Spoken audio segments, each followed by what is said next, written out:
Oh my God, guys! This team, the roller coaster doesn't continue. Can't stop. The roller coaster cannot stop. Just when we thought this team had turned the corner, Devils doing devil things. My phone is blowing up right now from tons of people at the game. Wow, absolutely tragic loss. Worst loss of the season, hands down. Obviously, worst loss of the season. Well, welcome back, Devils fans. It is your host, Ace, your furious host, Ace, here on Running with the Devils, where we are talking New Jersey Devils hockey all year long. Please hit that subscribe button. Smash the like. Share with a friend. Thank you very much. And your New Jersey Devils, my friends, this is just I can't even imagine the amount of dooming that's going to be in here. It's been a nice week or so without all the dooming. It's going to be tragic. Before I even win or lose, we booze, guys, and everyone needs medicine tonight. My medicine of choice, Dirty Devil Vodka, the official vodka, the great Martin Brodeur. Win or lose, we booze. I mean, my God, what is there to say? This was the most. I'm so glad I wasn't at this game. If I was at this game, I don't even know what I would have done. Completely disgusting. To have the lead, to have a 2-goal lead going into the third period, and to just shit your pants again for the second game in the third period, just a complete meltdown. I'm just pulling everything up here. I'm disgusted. I'm gonna take a temporary break.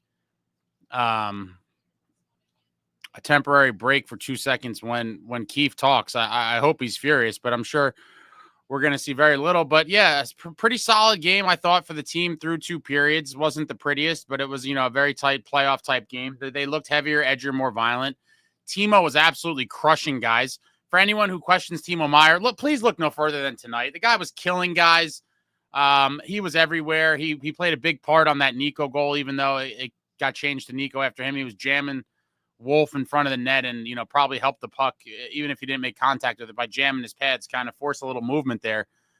But what a disgusting loss. Up 3-1 going into the third period, and then just completely collapse. For the second straight game in the third period, they just completely fall apart.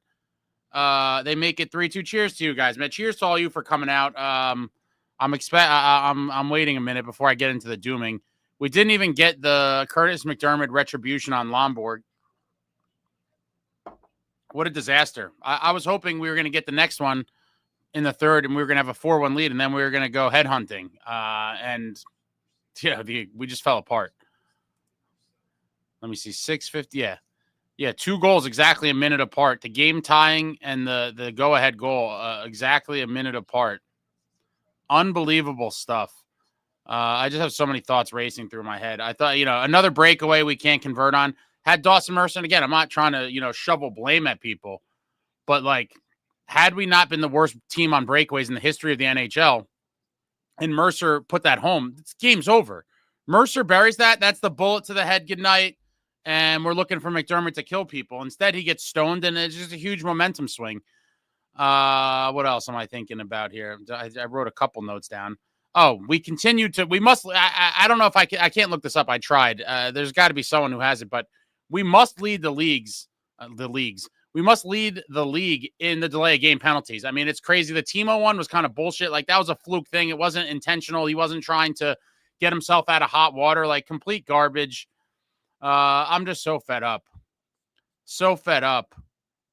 Nason had a breakaway earlier. I forgot about that. Nason had a breakaway. Had he cashed that one in, maybe the whole game plays out differently. Just once again, the Devils failing to convert on high percentage chances. 2 breakaways again, stoned on both. If either one goes in, I think we win the game.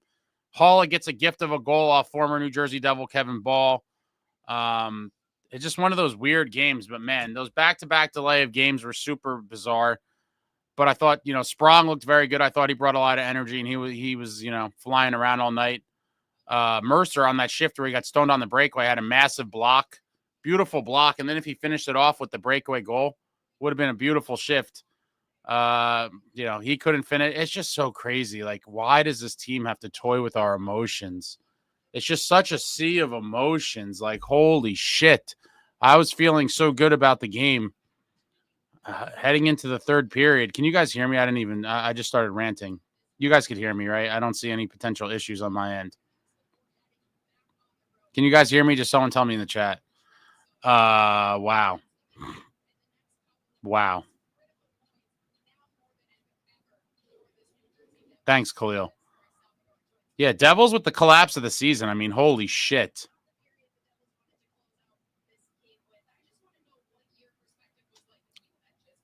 And I just hope they don't spiral from this. I feel like this is such a deflating loss. Let me see what Sal has to say. Let me put the Vine back up. I hope it's not one of those losses that just like sends them on a spiral, because this was just tragic. Absolutely tragic.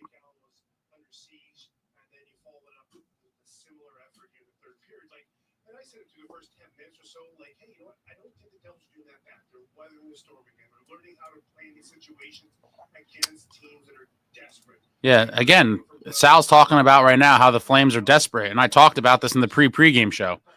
Our remaining schedule is the only teams left are desperate teams. We are going to be playing desperate teams that come out like this, and we saw it the last game in Columbus. Another desperate team. They knew it was on the line, and they play like it.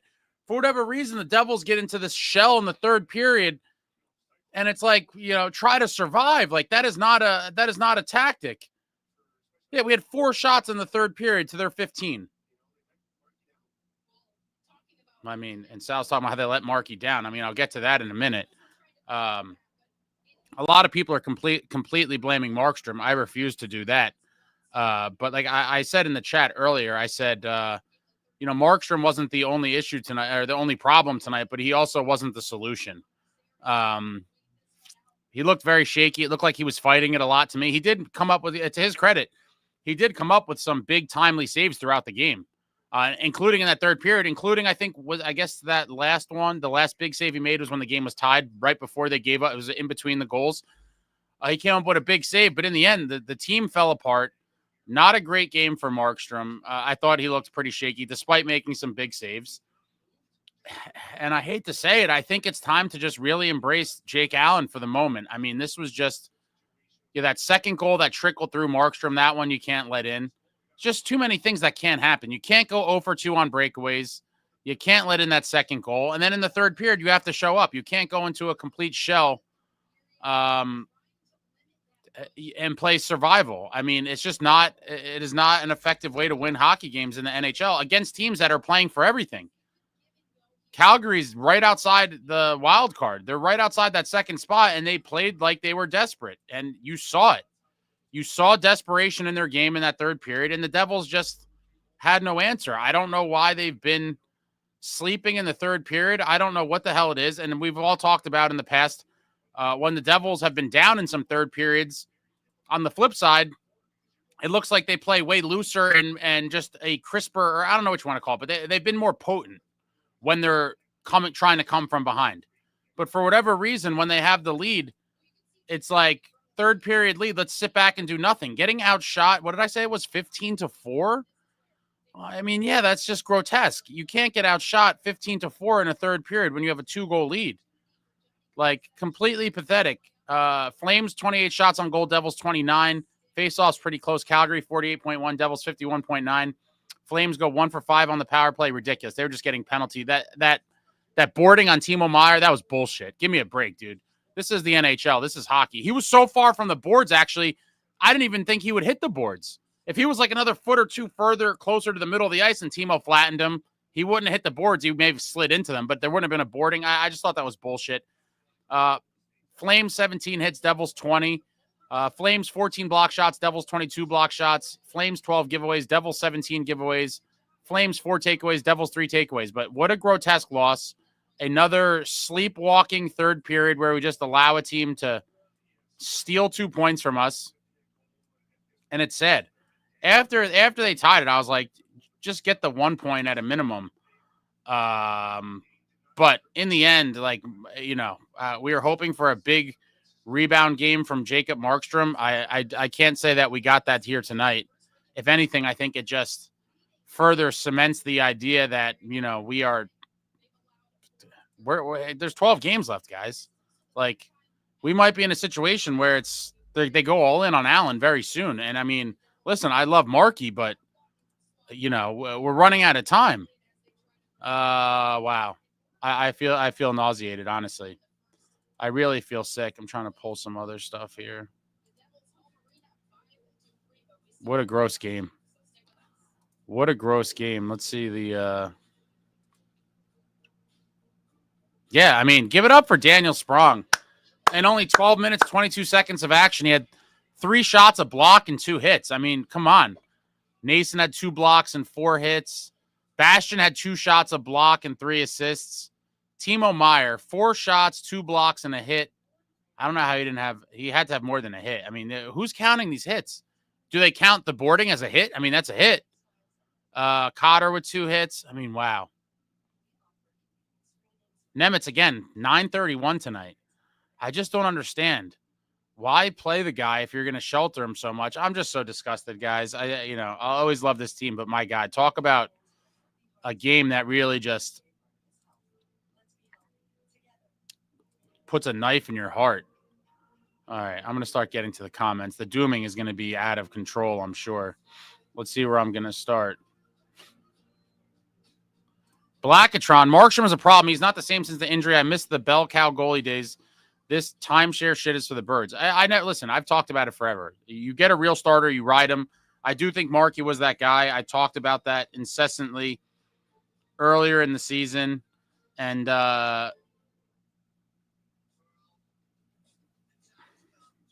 hold on.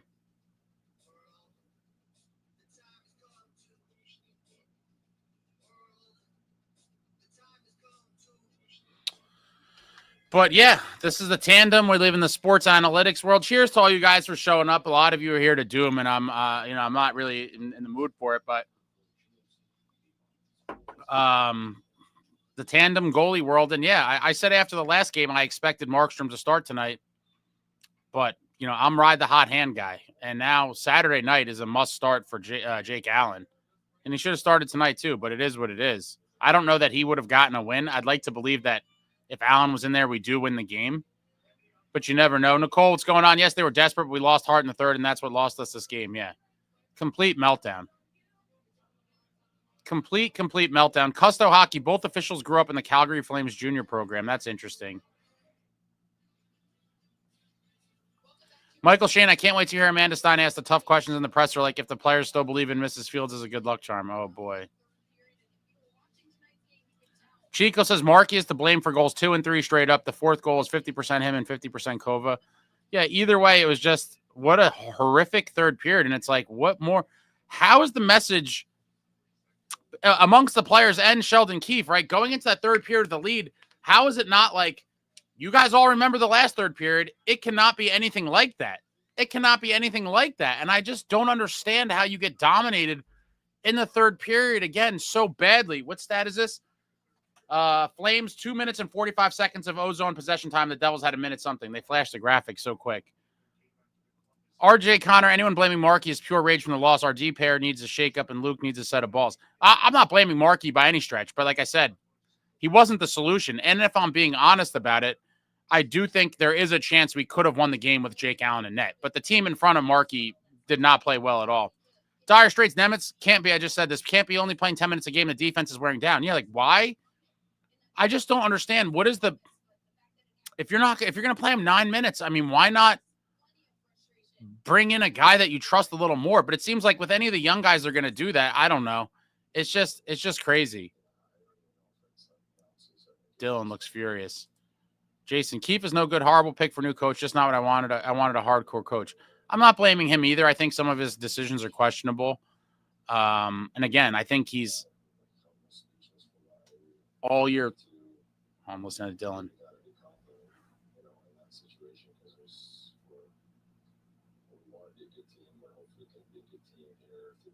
Oh, we've been hoping to be a good team for a while, Dilly. What's up? Third period, you guys are sleeping.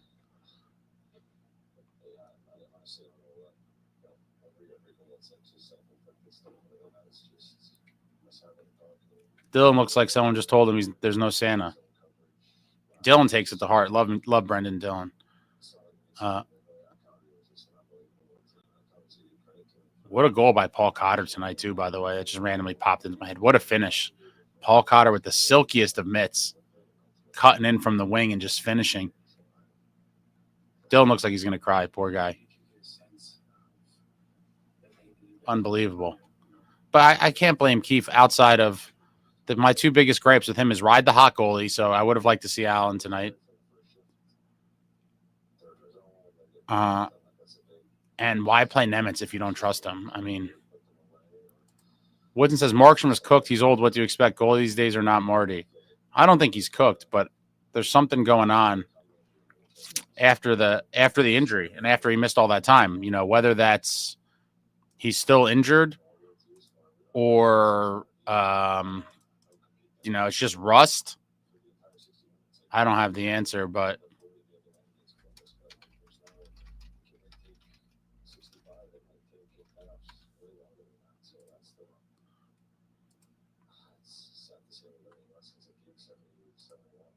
Khalil, I blame the defense. We lost. It was a lot of 2-on-1s. The game, the team fell apart. I mean, it is what it is. True Patriot, no way, Ace. Markstrom was very shaky again. If game one was tomorrow, Allen starts. I agree. I'm not contending that. I said I cannot blame the full game. I can't blame the loss entirely on Markstrom, but he didn't really give us a chance to win in the end. And he did make a ton of great saves tonight. But in the end, right now, obviously, Jake Allen is a superior goalie. World's worst gamer, Jake Allen, and what's his name in the minors? Nico Dawes is what's his name? Stanley 62495. Mercer is useless. He's got to finish. End of story. No more excuses. But these third periods are inexcusable. They should have lost game like this as well. That's bad, guys. I mean, listen, but it's just so crazy that they could be a competitive team now for 2 periods, and then in the third period they just get walked.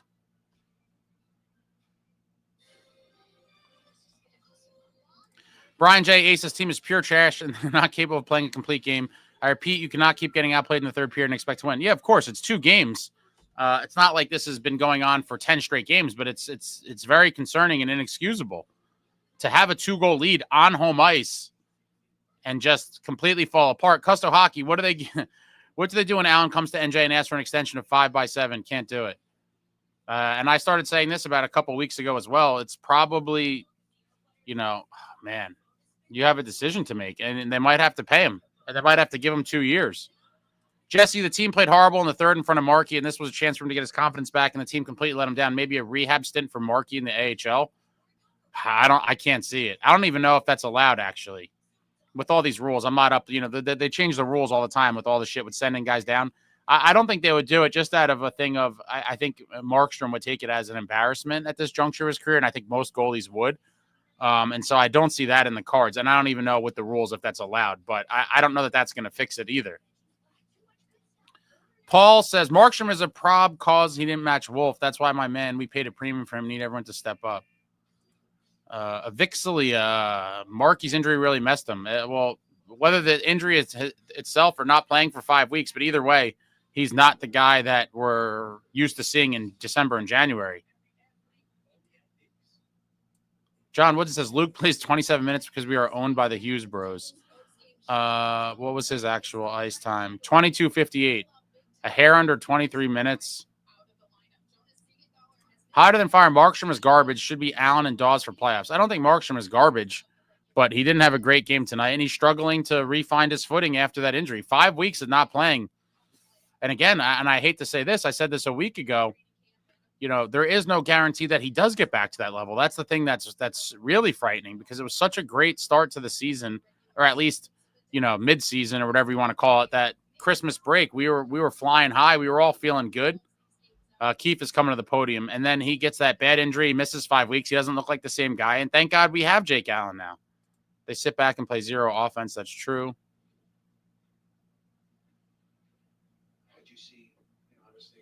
Let's see what Keefe has to say. This team's going to make me an alcoholic.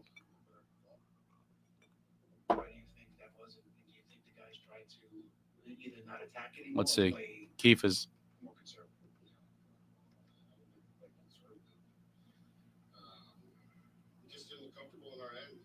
We didn't look comfortable on our end? Dude, you got to give me something more than that. Terrible.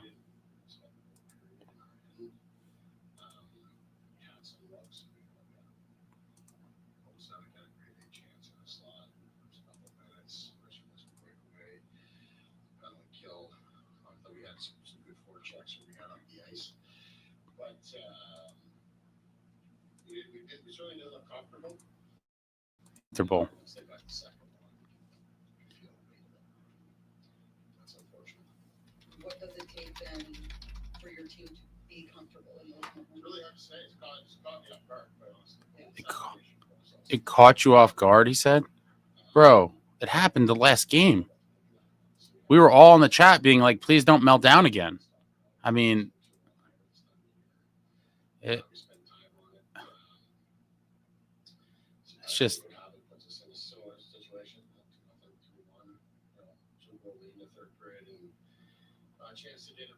disappointing. 2-goal lead. Why is it happening, Sheldon? Caught us off guard. Oh, boy.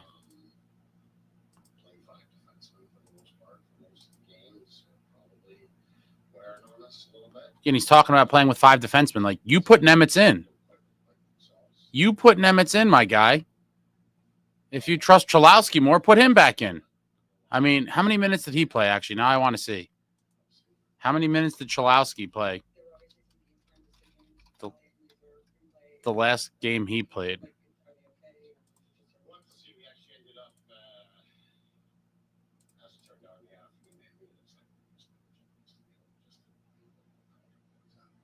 Did Cholowski play in Philly?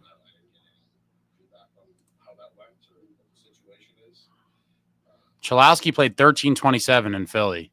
I mean, it's 4 minutes plus more than they're playing Nemitz. I mean, where you're not having to ride these other guys into the freaking ground.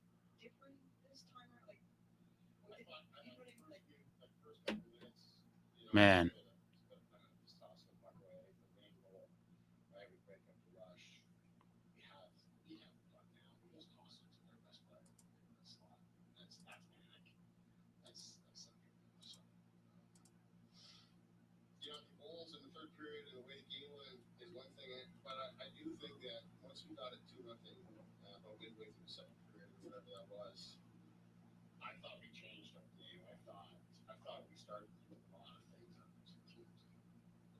I mean,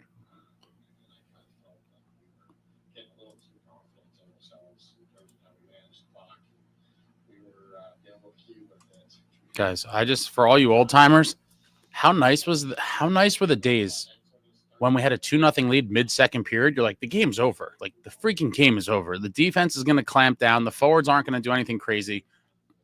We got number 30 back in the cage.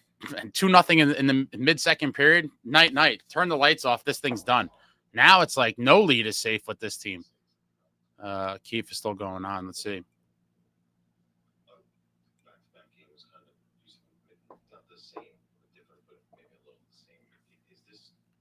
I thought this was going to be a joyous occasion. I really did. Team defense or goaltending? Ooh. What's Keefe saying?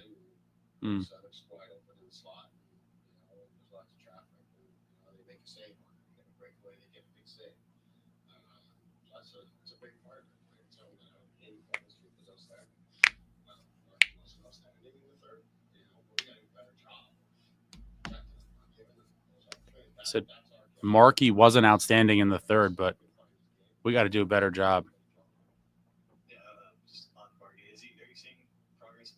Ooh. He said, "Was there any progress for Marky coming back from his injury?" And he said, "No, we're not there yet."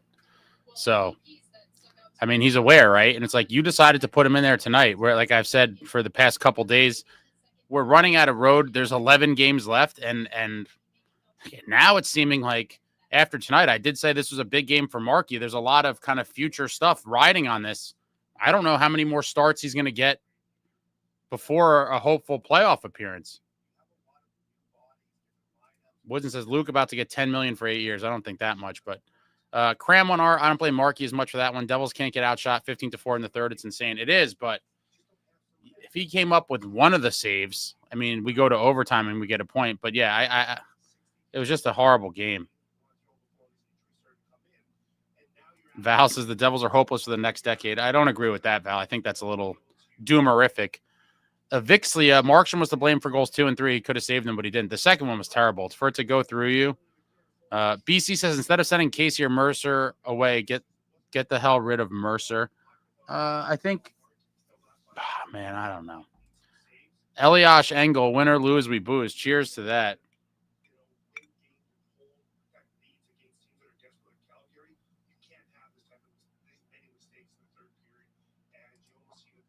Nicole, this was not all on Marky, but he was really shaky. I no longer feel as confident when he's in goals I once did. He needs more time to get back and recover.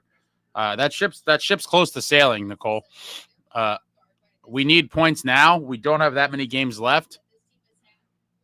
And, you know, if I had to put a wager on it today, if someone was like, gun to your head, who's starting game 1? I mean, now it's after this game. It's got to be Jake Allen. And I don't know what's going to change in the next. It's just crazy, man. It's crazy. Brian, to be honest, they haven't really been solid for all 3 periods all season. It is true. Like, why are the 60-minute efforts? And that's something that you might have to look at coaching. But in the end, the coach can only do so much. But it's like, yeah, you can't play 2 out of 3 periods and pick what periods and then win games. Like, you have to play for 60 minutes. And we've seen some 60-minute efforts from this team throughout the year. But tonight was obviously not one of them, and neither was the last game. The last game, Jake the Snake stole the freaking game. Columbus deserved to roll us. We should have lost by 2 or 3 goals. 24 shots in the third period. It's crazy.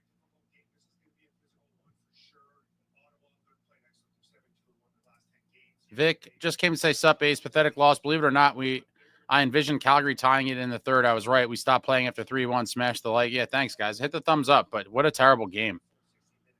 I'm so confused about Eric G. But Custo Hockey, the Devils won't even make the playoffs. We're going to get another COVID in about 2 weeks, and the playoffs probably just be top 8 teams, if that. What? What are you talking about? Jason, where's Keefe to show this team how to push the play and take command control? It's a fair question. True Patriot says, and the third goals were all Markstrom's fault. Woodson, here comes the blame, the refs' excuses. Michael Shane, serious question is, would you trade Jack plus Luke for Brady plus Jack's not getting traded. Neither is Brady. I can't even entertain these things anymore. It's Scott. We are a different team. When we have a fight in the game period, we are losing our identity, and you could see things slide on the regular when we get away from not responding to opponents crashing the net. Brian J, you are very emotional, dog, and in your feelings a lot. Ace, you think this team is going to compete against Carolina in the playoffs? You've got to be kidding me. That is a real team that is well coached. I can't with this team. If the Devils held on and won this game, you wouldn't be saying this. And so I personally cannot do complete 360s over the course of 10 minutes of a game. It's completely disheartening, and I'm pissed off too. But in the end, you hope that somehow, some way, this team finds a way to finish games and not get rolled up in the third period. But through 70, 80% of the game, they were playing good enough to win and should have won. So I'm not going to just be like, oh, this team has no chance against Carolina. No, I'm not going to say that.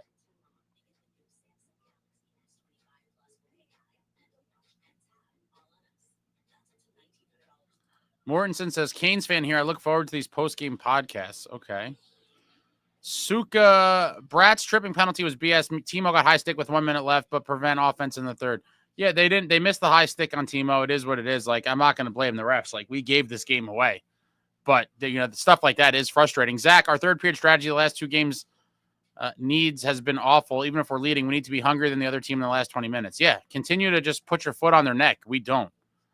We sit back and just let teams take it to us. Nicole Markey looked pretty mad at himself. This has to be messing with his head. I'm sure he's furious. He was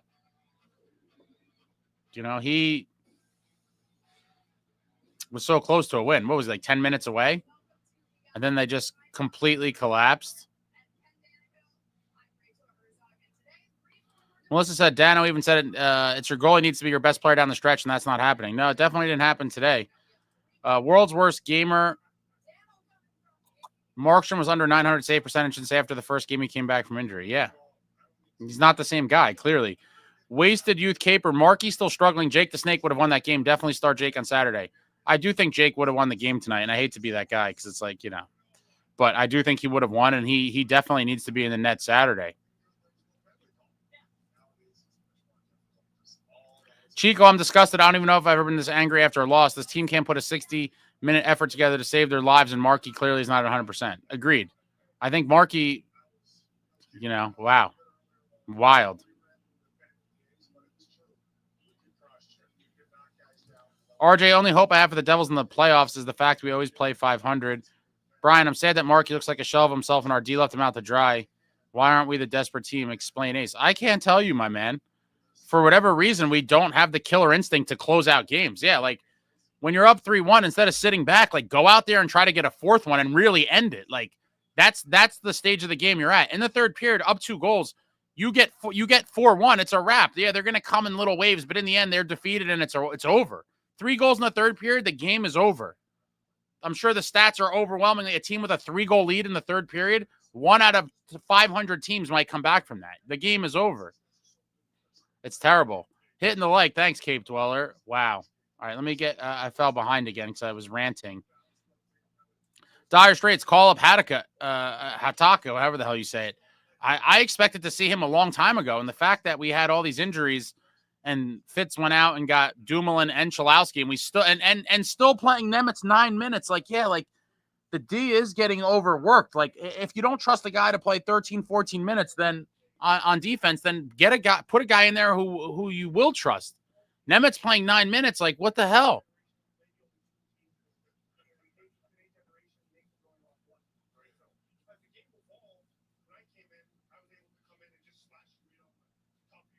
Oh, yeah, the dooming is out of control. Jason says, love Paul Cotter. Awesome dude. LJ Pauly, old Silky Mitts. Yeah, he had that beautiful finish. What a goal, and it went for nothing. Wow. What a waste of a beautiful goal. Ritter Engine says, Keefe and Fitz can go right into the sunset singing Kumbaya. I don't think so, sir. I think you're... you're being very, I don't know what you want to call it, I guess optimistic for what you're hoping to happen. But I do have some issues with Keefe, but I personally have way more issues with Fitz than Keefe. Val says, I'll tell you right here, Islanders are going to catch the Devils. Well, let me see. I mean, that sounds... How many points do they have? Devils with 80, the Isles with 70. Is that updated? 10 points behind. I mean, dude, if the Islanders caught us, that would be 10 points. I mean, come on. Wow. Tragedy. Tragedy struck Newark, New Jersey tonight. True Patriot sitting Cotter was a good move. It lit a fire under him, and he plays with balls and intensity. Yeah, maybe it was. I love Paul Cotter, obviously. You guys know I'm a big Paul Cotter guy. Jesse Markey, it's between the ears. He is known for getting in his head, but once he gets rolling, we'll give you 20 wins in a row. I don't know, Jesse. I think we're being very optimistic here. And I don't know the next time you're going to see him in net. LJ, Jake the Snake Allen, he's more than good enough if Devils play well in front of him. I agree. Completely agree. Scott, Dress 7D, I truly think we are a better team, evenly distributing minutes for D, and our top forwards are capable of rotating a double shift and will be better. Also allows freedom for Dylan. It's an interesting idea. But then who's the 7th D you bring in? Insane Pollock, blocking a lot of people here tonight. The trolls and the smartasses. Oh, man. It's painful out here. It's real painful out here, Insane Pollock. I'm just taking my stab wounds as they come. But wow, True Patriot Markstrom is just not reliable night in and out at this point. It's unfortunate, but next man up. Fully agree. Jake has been hot. Marky got an opportunity tonight to kind of find his legs. He didn't do so, and so I do think it's unfortunate. But now you got to give the net to Allen and let him run with a couple. But we have some back-to-backs. Let me see. When's the next back-to-back? Obviously, you guys know no goalie's ever playing back-to-back again. I mean, it's considered like, cruelty by the sports analytics people. Yeah, you're talking Saturday home against Brady and the Sens. They're coming off a bad loss tonight. They're going to be looking to get back in the win column. Monday against the Canucks. Wednesday against the Hawks. Friday against the Jets. Saturday against the Wild and Monday against the Wild. Yeah, I mean, there's no way they're going to give Allen the next 5. And there's a back-to-back. So you in the next 5, you might see Markstrom twice, to be honest. I mean, if it was up to me, I would go. Me personally, I would give Marky Saturday. I would give Allen the Senators game Saturday. I'd give Allen the game, assuming he looks decent. Give Allen the game Monday against the Canucks. Give Allen the game on Wednesday against the Hawks. And probably give Allen the game against the Jets as well. I'd probably give him the next 4. Give Marky the road game against the Wild, and then go back to Allen. But yeah, I think Marky the way with the back-to-backs. Yeah, and we got 1, 2, 3 games in 5 nights. Yeah, it's going to be tough. I'm very curious to see how they handle the goalie rotation going forward. But you got to go heavy on Jake Allen.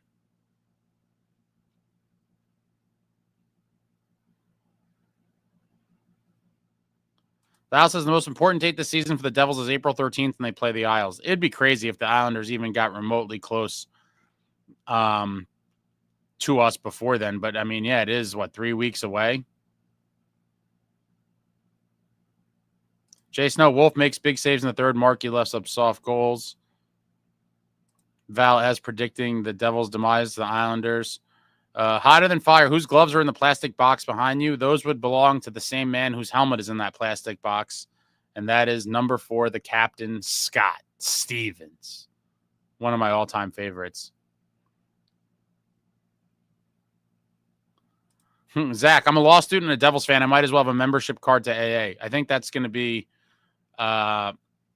you and many others here. Let me just try to fly ahead here because I keep going on diatribes and falling behind in the chat. I apologize. I try to get to as many comments as possible, but after great wins or gut-wrenching losses, it seems the chat gets very active, and it's obviously impossible to keep up, and I'm super behind here, so I'm going to try to warp speed ahead here and get to comments that are kind of coming in more in real time. But what a god, man, I'm just sick to have a 2-goal lead.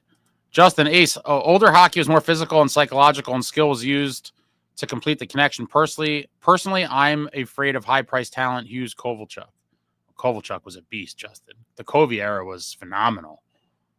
Absolutely phenomenal. Retlaw, Kachuk going to smash these soft Devils. More injuries coming up. Oh, boy, I hope not. I certainly do hope that is not the case. LJ says, to keep it real, Keefe should have yanked him and dealt with Marky being said. It's about the team. It was obvious after the second goal that the Flames were going to pour it on. Or as some other people pointed out in the chat earlier, a timeout. You know, a well-used timeout. We've seen Keefe do it in a couple games recently where he felt the team was kind of reeling and he called the timeout to kind of collect them. Probably would have been good to do tonight, if not the goalie pull. I mean, I think the pulling may have been excessive, but I'm never mad at it either. Like, when you see shit ain't working out, like, it's time to make a change. But the timeout may have been able to kind of function as the same kind of reset for the team, but it's bad, man. LJ, the players are soft these days and coaches can't do what they want, so they have become as soft as the players. It is pathetic. There's been a cultural shift in pro sports, period. It's a fair point, world's worst gamer, you know. Coaches can't get away with the shit they used to back in the day. It was a different world. The players were different. The coaches were different. The kind of code of conduct was different. And yeah, you can't get away with the shit that you could once upon a time. V-Pon says, if Mercer scored in that breakaway, we win. I fully agree. I said that a while back when I first came on. Or if Nason scored. One of those 2 breakaways go in, I think the game plays out completely different. Diego, this team can't compete with Carolina. You have to be realistic. Again, as I said to Brian, I am not going to completely do a 360 off of one bad loss, which was basically predicated on 10 minutes of a game. It is unfortunate, and I understand why people feel that way, but I still believe, you know, for 50 minutes, you saw a team that was capable of winning. Had we won this game, no one would be saying this shit right now. So it was basically 10 minutes, the last 10 minutes of the game that cost us the win. If we had won, no one would be saying any of this. And so I'm not trying to make excuses. I'm just telling you, I cannot completely be like, oh, you shit the bed for another third period in a row. Like this team's complete garbage. The team, when they're playing, has shown they could be good. But now the question is, can you get them to play for even, 55 minutes of a game? But 60-minute efforts is what they need. They haven't been there. And the minutes that they're not showing up is how we lose. It's the difference between winning and losing games. And you saw it tonight.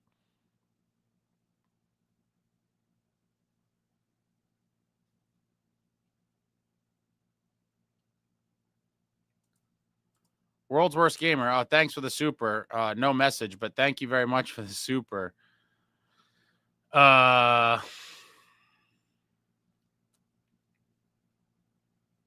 Richard says, whenever this ends, and I hope they make a deep run, I do not want to hear that Markstrom had a sprained MCL or an injury he tried to play through. I don't know that we'd ever find that out. Even if that's the case, I think that that's the type of thing that you would never really hear get leaked. Woodson says they probably won't re-sign Allen. Dawes better be ready to go next year. It might be rough roads until Yegorov arrives. Don't be surprised if they re-sign Allen. I could see it going both ways. I do think it's almost we're at the point where it's like, let Dawes spread his wings and fly. But if Markstrom never recovers and now you have an old Markstrom that's supposed to be the 1A and then you have the unproven in 1B in Dawes, it is a potential recipe for disaster. I mean, it really is. Tom Fitzgerald says Yegorov will 100% be the future. I agree with that. I think he is going to be the starting goalie, the next franchise goalie for the Devils. Evan Keefe already said Allen was starting Saturday. When did he say that? I missed that. BC says Markstrom looks mentally shot the same way Vitek caved in. I think he's definitely mentally stronger than Vitek, but, it definitely gets to you. And you said Dylan looked like he was going to cry. What's it, Toya? How many games can Allen play as per the trade? I don't even think it's mathematically possible for him to hit it. He can't. He had to hit 40 games. We only have 12 left, and he's played 26 games this season. So the Jake Allen games thing is not an issue. And in the end, who the hell cares about a second-round pick anyway?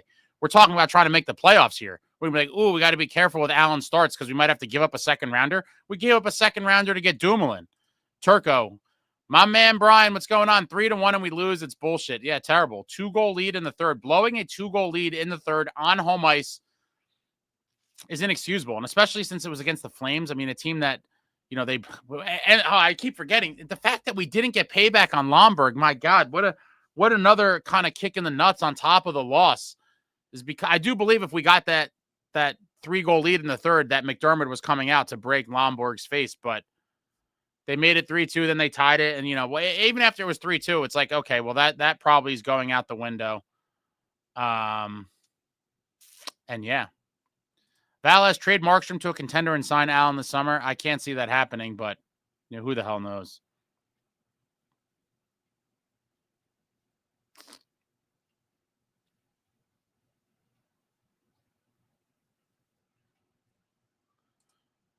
Abe, you're making more sense than Keefe, and that's worrisome. Ace, more sense about what? That was a couple minutes ago. I don't know. My bad. I'm trying to catch up in real time.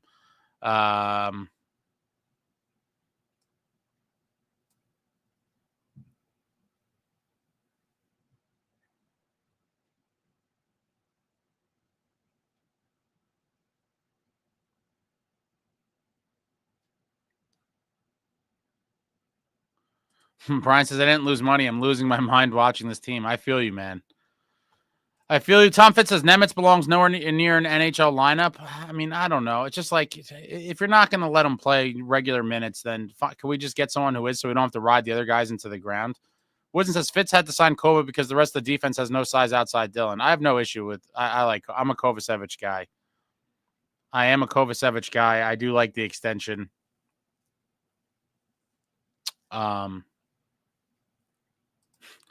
Beachmaster says it's funny when opposing fans try to troll and we're already dooming. I can't even keep up. Is there opposing fans in here talking shit? I mean, it seems like that's kind of been a thing in the past couple of weeks. Valles, Brodeur is pulling the goalie strings. Good goalie back in the day, bad executive. Marty is not pulling the goalie strings. I don't believe Marty is really making any decisions. I believe he gives his thoughts, his whatever his thought process is, his opinions. But in the end, the only person pulling strings in this organization is the good old analytics department, my friend. That is who is making all of the decisions. Holmes says this game was a Greek tragedy. Man, the dooming in here is crazy.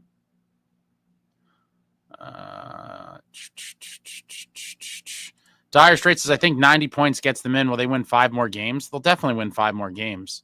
You don't think they're going to go 5-7? I mean, wow.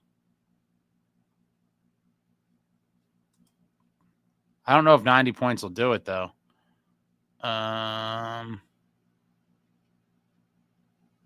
They could. Columbus has 13. They have 15.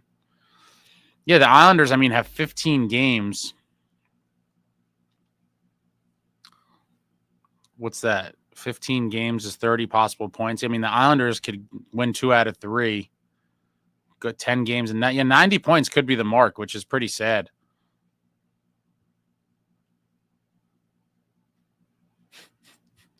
Zach, it's raining in Newark tonight because even God is sad about this performance. Man. Yo, Holmes says Markstrom is clearly still hurting. It's not even a question. I don't even know if they would. Who knows? At this point, I don't even. I have no words. Tons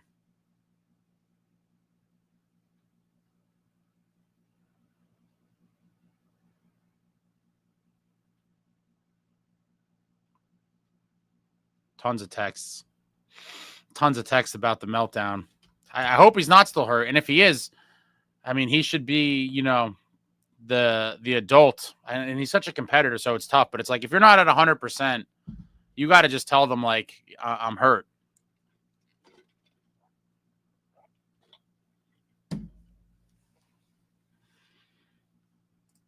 Chico, if it's me, I'm bag skating these guys the entire next practice. You don't want to try in the third period? Okay, you'll try and practice then. I don't even know if, like, that's an effective methodology with the current athletes anymore. Like, these are all things that back in the day 100% would have happened. But it's like, if you do it now, I don't even know. Like, I don't even know. Like, do they complain to – I don't even know. You can't get away with anything. I just – it's super unfortunate. Ray, so many trolls here. This is why I don't partake often. Yeah, it's unfortunate, Ray. It's really all sports. Like, I try to do my best. And it is unfortunate, but I hope you don't let it discourage you because, Ray, there are a lot of, you know, intelligent conversations that happen in here along with the trolls and all of that. So I say to you, Ray, you kind of got to take the good with the bad. I know it can be exhausting. I mean, you know, think about me, man. I'm dealing with this constantly, but I hope you do participate more often and don't let the trolls kind of get you down because it is. I understand it. It just. It's painful to deal with some of the trolls, but when you're dealing with sports, it's all part of the territory.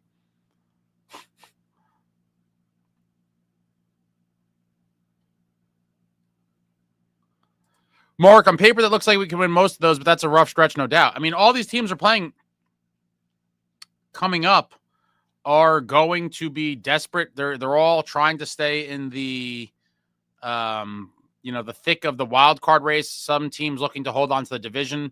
A couple teams, or at least the Jets, looking to win the President's Trophy. Like, most teams have something to play for outside of the Blackhawks. And then, like I mentioned on the pregame live, you know, the Blackhawks still have guys that are playing for contracts, you know, playing to finish the season strong. They all want to have decent stats. So there's always something at stake in every single game. But a lot of them as a team are looking to still claw their way into a wild card. And we're going to get desperate teams every single night. And this is why the Devils have to match and exceed the desperation.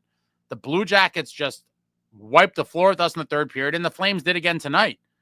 Not nearly good enough effort in either third period.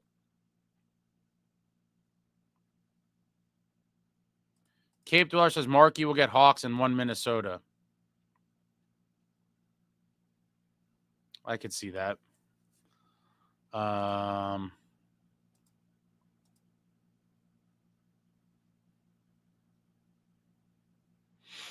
want to see that schedule again. My computer. You think Hawks and 1 Minnesota? Yeah, I mean, that's probably the logical one. It's the weakest team, obviously, on paper. Again, that means nothing. We've struggled with bottom feeders too, but my God. LJ, also Dawson Mercer cannot score on a breakaway. No one can score on a breakaway. Putz Monkey went to the game. What an absolute choke job. Yeah, man. You saw a bad one. That's unfortunate. If I was at that game, I would have lost my mind. Markstrom is toast. You have to stop one of those 3 goals from going into the third period totally uncalled for. I agree. I mean, there's nothing, you can't defend, stop one of them. Putz Monkey, the third period was absolutely brutal. Timeout should have been called after the first Calgary goal. We talked about that a little while ago. Some people were talking about possibly pulling Marky. I think the timeout would have been sufficient. Ace, it's a 180, not a 360. I call it a 360. But yeah, I guess it is. I'm delirious, man. Yeah, 180 is, I guess, half the circle, so it's the complete opposite way. 360, you would be right where you started. I stand corrected. I'm just so furious. But yeah, I'm not going to do a complete 180. My bad. On the team. But, very disheartening stuff. 2 games in a row where third periods were just disasters. Alex, we're going to laugh at the guys on the team here now when they are no longer. Won't be missed. Brian, Ace, I'd be saying this shit if they won and played like shit in the third. Maybe you would. You're super negative, so you could be right. But a lot of these people would be singing a very different tune had we held on and won the game. Benjamin, it's just one loss, though. The Pens game was another disaster. Reasons aside, it's happening far too often. Zach, if McDermott or Dillon fought Lomberg when the Flames netted 2 in the third, that easily could have shifted the momentum in our favor. Well, at that point, I will say there's no way Keefe is allowing that at that juncture of the game because I do think he is petrified of extra penalties. It would have been nice if we just got it out of the way after 2-0. I think 2-0 with a lot of the game left, that would have been an ideal spot, I think, to deploy the toughest man in the National and let McDermott get some revenge. And instead, we get the ultimate, disgraceful outcome, blowing a 2-goal lead in the third and not getting payback on Lomberg. It's just like, wow. Unbelievable. Woodson says Allen should get $2 to $3 million, which we won't be able to afford. I think he gets more than that, or at minimum $3 million. I think 3 to 4 is what other teams would offer him. Yeah, Fitz likes his veterans in every position, and so if we do find out, let's just say Markstrom has a lackluster finish to the season, you then think that Fitz is going to go into next season with a questionable Markstrom and a very unproven guy in Dawes. I can't see it. That's a pretty big gamble, and I don't think it's one he will make. I do think he will bring Allen back. Justin Kovalchuk may have been a beast himself, but there is an argument that if one play becomes a team instead of the team, that one player, I guess, becomes a team instead of the team learning their own worth. RJ, honestly, Ace, you're right. Hopefully all these third-period disasters give them some experience on what not to do if we make the playoffs. Well, you would think that they would have learned it from one game to the next. I mean, we saw it in Columbus, and then here we are on home ice tonight, nursing a 2-goal lead and just go into a shell and just let the Flames take it to us. Val, Dillon and Kovacevic were terrible on the game-winning goal. Instead of forechecking, they just backskated and gave shooting, I guess, lane to Huberdeau. They both have regressed as the season went on. RJ, night, everyone. Hope the drinks are strong. Let's go Devils, man. Justin T, no cup wins during Kovalchuk. There's been no cup wins for anyone in 22 years. What are we talking about? At least Kovalchuk was a big part of a team that went to the cup finals. We are so far. Again, I'll be delusional and hope that we could go on a magical run, but we have seen nothing remotely close to a cup final appearance in 13 years. The 2012 Stanley Cup Finals was 13 years ago. Chico, the trade conditions, I wouldn't care if the condition was it became a first. If Allen gets the wins, you play him. We're at a dozen games out from the playoff, guys. F the conditions, win games. Exactly. People are still talking about mathematically, he can't even hit the 40 games anyway. But even if it is, that is such a non-issue at this juncture of the season for people worrying about the 40 games for Allen. Yeah, Fitzgerald, Ace, win or lose, we booze. Absolutely. Wow. Yo, Holmes, Cotter could have been moved to center this entire time. Cotter played center his entire life. Oh, yeah, forgot about that. Cotter, first appearance at center for the Devils. Weeks and weeks ago, I said, it may have even been months ago at this point. Time is flying. When we had some other, I think it was probably a couple months ago, actually, when Nico got injured. I was like, will we see Cotter ever tried at center? And we finally saw it tonight. I thought that could have been a viable option months ago. Go Bora, what's up? Who would we realistically replace Markstrom with? We need a very competent number 2 for when Markstrom is on his bad streak. Right now, Allen is hot, but Dawes has got to be that guy. I don't know. I have no answers. The goaltending now is just so cloudy, in my opinion, for next season. You know, if you're talking about hoping Markstrom returns to form at some point next season, and then having Dawes behind him, I mean, it could be problematic. It might not be, but it could be, and that is pretty worrisome to me. Well, I don't know how many minutes Nemitz played. It was just over 9. It was, well, a little over 9. But if it was minimum again, then the rest of the D is putting in extra time, which isn't good going into the third, could be a big part of the collapse. Yeah, the other guys are getting overworked because we're playing 5 defensemen for the majority of a game. Someone pointed out maybe it should be worth, you know, looking at playing 7D. And I'm not mad at it. If you are, in fact, going to only play Nemitz 9 minutes, then play 7D so that the other guys don't get ran ragged. And that should be a concern, you know, going into the playoffs as well. Aside from getting tired within the specific game and having defensive breakdowns, aside from that, what is the extra mileage and time going to do to these guys if we make the playoffs? Are they going to be dead tired and shot for the playoffs? I mean, I'd like to think no, but you know, playing a 6th defenseman 9 minutes a game is just not a great look. Putz Monkey, what is it with this team and absolutely sucking on breakaways? Can't buy a goal on them recently. They haven't been able to buy a goal on breakaways all season long, my guy.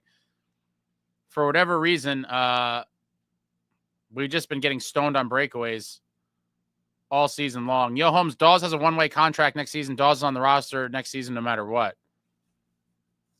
Is it a one? I forgot about that condition. I mean, there's also the option of trading him too. I mean, that's always an option. Jacob Malik had a monster year this season. Yegorov is obviously the one that everyone's hoping hits to be the next franchise goalie. There's a couple other guys. There's obviously free agency as well. I wouldn't be stunned if we saw a Dawes trade. I'm not predicting that'll happen, but it's not like it'd be an impossibility. What's it, Toya? I'm pretty sure Marty is like a scout advisor. No, Marty is just Marty. You know, Marty's chilling. Marty has a nice gig. I believe he's like the executive vice president of hockey operations or some shit, but I'm pretty sure he's in tons of meetings where he gives his opinion. He says his piece and then they do what they will with it. He's not forcing anything down anyone's throat. You know, that's the math team. The analytics team is the one pulling the strings, and it is what it is. Ray says you love putting Val S up there, huh? I don't know what that's about. BC, I don't want to see them play the Canes in the first round. It'll be an embarrassment. Honestly, the outcome will be ugly. I'd like to think not, but that is the overwhelming, you know, favorite scenario to happen, that we finish third in the Metro and they finish second and we play in the first round. 3-pointer in Long Island. Terrible. Terrible, terrible.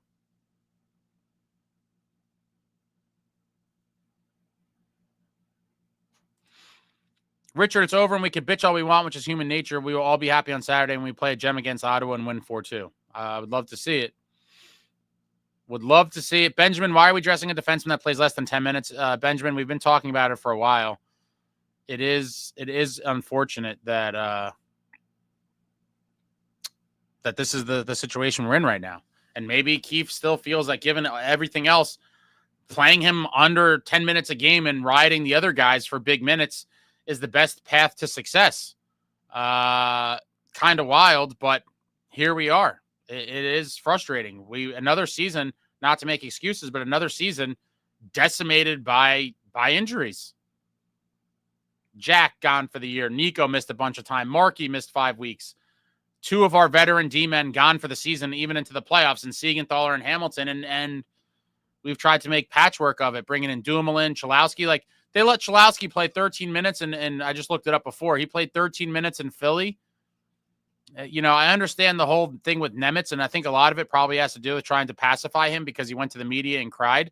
But, like, in the end, if you trust Chalowski more to play 13 and a half minutes, then put his ass in.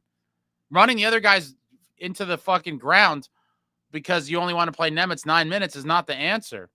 Yo, Holmes, I was sitting behind the net at the Boston game, and Markstrom's knee buckled right in front of me. The man is cooked. Yeah, hopefully that's not the case, but it is a realistic possibility.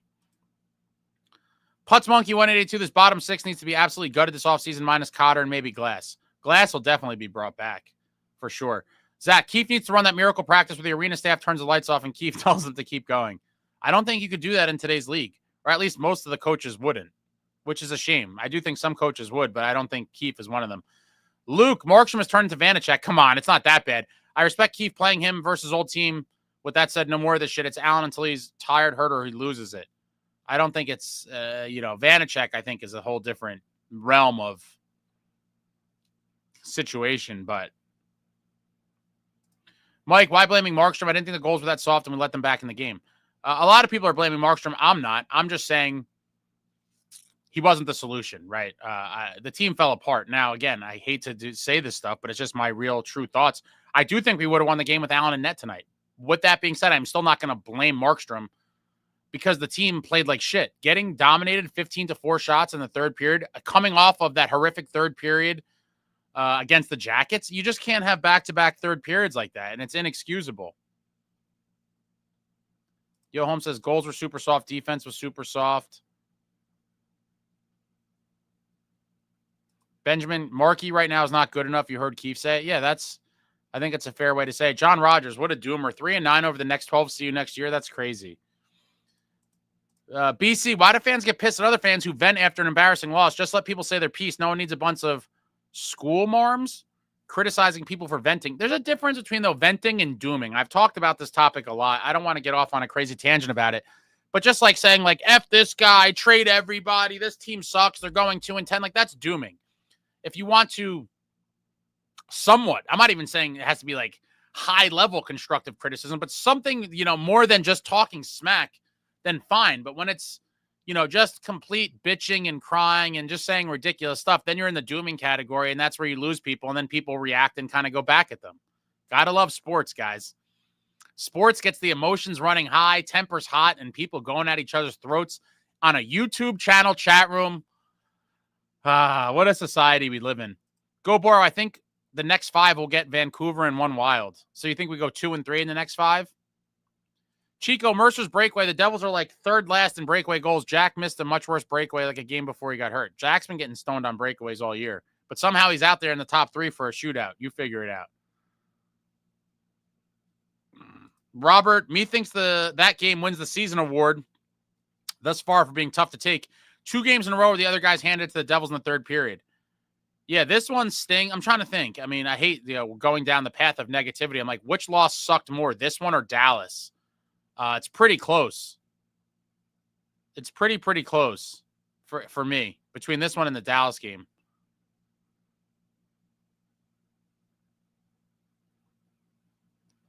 Go Boro. What am I depositing my apologies about in the chat? Yeah, your spelling's not your strong suit, Go Boro, as you pointed out. But, I'm not the grammar police. A lot of people in here are typing at a 4th grade level. Tom Fitzgerald says Brian J is a negative Nelly. Chico, if this team was actually bad, I wouldn't be angry. I'm angry because I've seen this team play way better not too long ago. We've seen 60-minute efforts from this team the last week or so has been bad. Isles win. Oof. Ray says you cannot pull Markstrom in that situation. Yeah, I when someone suggested it, I was like, I wouldn't have been furious if it happened. I personally wouldn't have done it, but the timeout, I think, would have been a nice kind of, get your shit back together moment.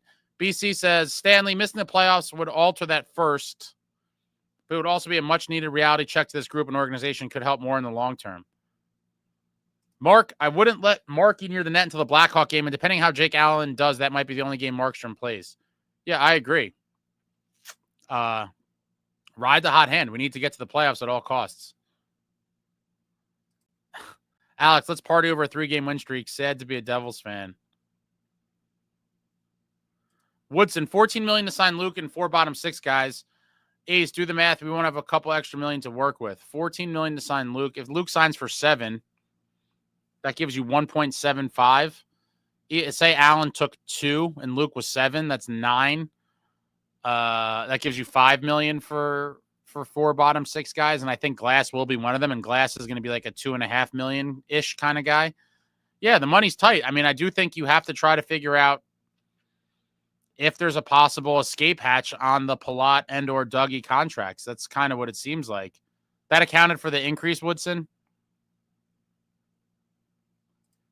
Val, Allen is paid nearly $4 million now. He's going to be paid more on the next deal. I don't think he's getting more than $4 million, dude. He's going to be 35, I think. I could see someone paying him the $4 million now. Listen, the question is, does he want to stay a Devil or does he want to chase money? If he wants to chase money, yeah, he's 34. He'll be going in August. He'll be 35 going into next season. Coming off the season he's having this year, and assuming he finishes it similarly to how he's been playing, at 35 years old, I could see a team giving him 2 years, $8 million. I've seen crazier. I think that could happen. I hope the Devils don't do it.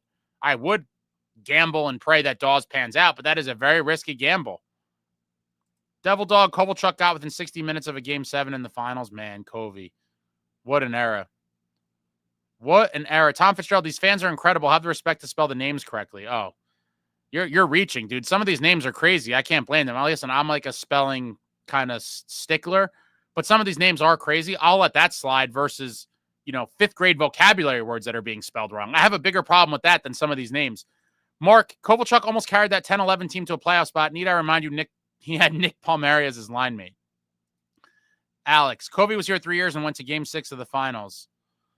Yeah, the people talking, it's like, what would you give to go back to have the success of the Kovalchuk era right now?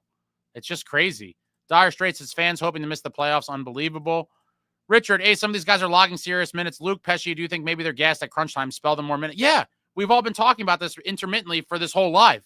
When you have a guy like Nemitz and you're hiding him on the bench and he's only playing 9 minutes, you're forcing the other 5 guys to play a shitload of minutes. It is exhausting. It's not doing them any favors. BC, Luke is going to command $8-9 million for 7 years. And again, that's what the Hughes name gets you. Months and months ago on this very channel, I predicted $7 to $8 million. I'm sticking with it, but I wouldn't be shocked if it's 8 to 9. What's it, Toya? I guess you can tell Luke and Pesci have no legs at the end of the game. Tom Fitzgerald, Yegorov leaves college early. Book it. I mean, well, that's obvious. He's not staying for 3 more years. I do think he could stay for 2 more years in college, but I don't think he plays 3. But yeah, I think, most people would think that, he's not sticking out his 4 college years.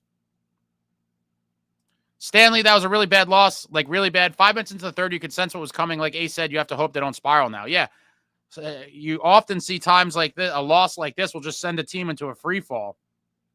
And I hope that's not the case for this team. A lot of teams, can wither away and die after a gutting loss like this.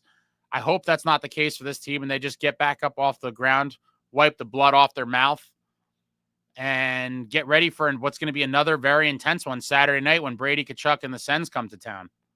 Justin T says, what I'm saying, the organization is lost and grasping at straws. John Fay, I don't know whether to be shocked or disappointed on what I witnessed, but at least Cookie's win streak continues. At times like this, I can't even care about the stupid Cookie. Tom Fitzgerald, I think this fan base is obviously passionate. We are not in the worst situation. I'm serious and I'm not trolling, but the window is opening, not just opening, but opening to a better chance for a run. Oh, I can't listen, guy. You know I've been a win now guy since 22-23. Nico Hischier and Jesperbratt. Again, let me say it louder for the people that don't remember or have plugs in their ears. This is season 8. Season 8. Ocho. The Ocho for Jesperbratt and Nico Hischier. And sadly, these 2 gems have won a single playoff round. Let that sink in. Year 8 in the league, and they have one single playoff round over the New York Rangers in that 22-23 season on their resume. Nico Hischier will be an unrestricted free agent in 2 more seasons. If this shit continues, do you think Nico Hischier will want to stay a New Jersey Devil for, assuming what would be, the rest of his career or the majority of it? Is he going to sign an 8-year deal to stay in New Jersey, 6-year deal, whatever it is, to stay a Devil, given everything we've seen over the past few seasons? My answer is F no. He's going to be like, I'm done. I did my time here. I served my sentence. I want to win a cup before my career is over. And he may not have faith in the organization that they're really moving towards that. Walt, 70 or bring in Chalowski and have him a young vet put in that time. Why did you get him otherwise? I completely agree. I said this a couple minutes ago. Not smart to burn out your defenseman in one game, let alone every game in a playoff push. Absolutely. What did you bring him in for then? To try to give Nemitz a nudge? Like, he was already feeling a nudge from Casey, and then it seems like they wrote Casey off. So what was the point of Chalowski? Completely agree. If you're only going to trust Nemitz to play 9 minutes a game, throw Chalowski out there for 13.5, 14, and don't ride the other guys into the dust. Tom Fitzgerald, the franchise right now is not in the worst situation it can be. You sound like my mother. Whenever I complain about something to my mother, she always comes with it could be worse. And I hate to be this person, but it's like you say a problem or something, and it's like, be happy you woke up today. You have your health. And I'm like, my God, Ma, like, you're going to go to that? And it's like, yes. Are there franchises in worse situations than we are right now? Absolutely. Does that make me feel any better about it? Absolutely not, guys. We are in the year 2025. Look behind me. We are a few months removed from my beautiful childhood, and God bless Lou Lamoriello. I don't say it enough. Lou gave me a great childhood. The New Jersey Devils are interwoven throughout my core fondest memories with my family and my friends. Throughout my childhood, New Jersey Devils was a constant. You know what else was a constant? Winning. Right above me, right here. Claude Lemieux. 1995. Stanley Cup champion. Conn Smythe winner as the playoffs' most valuable player. We are a few months away from that being 30 years ago. 30 years ago. And then we go to a little more recent, right above my head here. Jason Arnott. 2000 Cup-winning goal. We are a few months away from that being 25 years ago. And then we get to the most recent, my main man right here, the great Martin Brodeur, okay? Our most recent cup, 2003. We are a few months away from that being 22 years ago. And so when you grow up, and again, I maybe it's more pent-up frustration for being a longtime fan, and I know a lot of you have been fans for as long as I have, and some of you even longer. When you lived through the glory years, when you saw success, and then you've seen absolutely nothing but torment for the past 12 seasons, when you have seen perennial playoff teams, when you've seen cup championships, you've seen division titles year after year, and now we're talking about there's other teams in a worse spot off than us. That is true. However, it does not make me feel better one iota. Not at all. Playoffs are bust. Win now and try to win a cup. It's very frustrating. It's very frustrating. Walt, I make a comment, and before it comes close to being read, the point I made gets brought up. I'm trying to get closer to real time here, Walt. My bad. I fell behind again.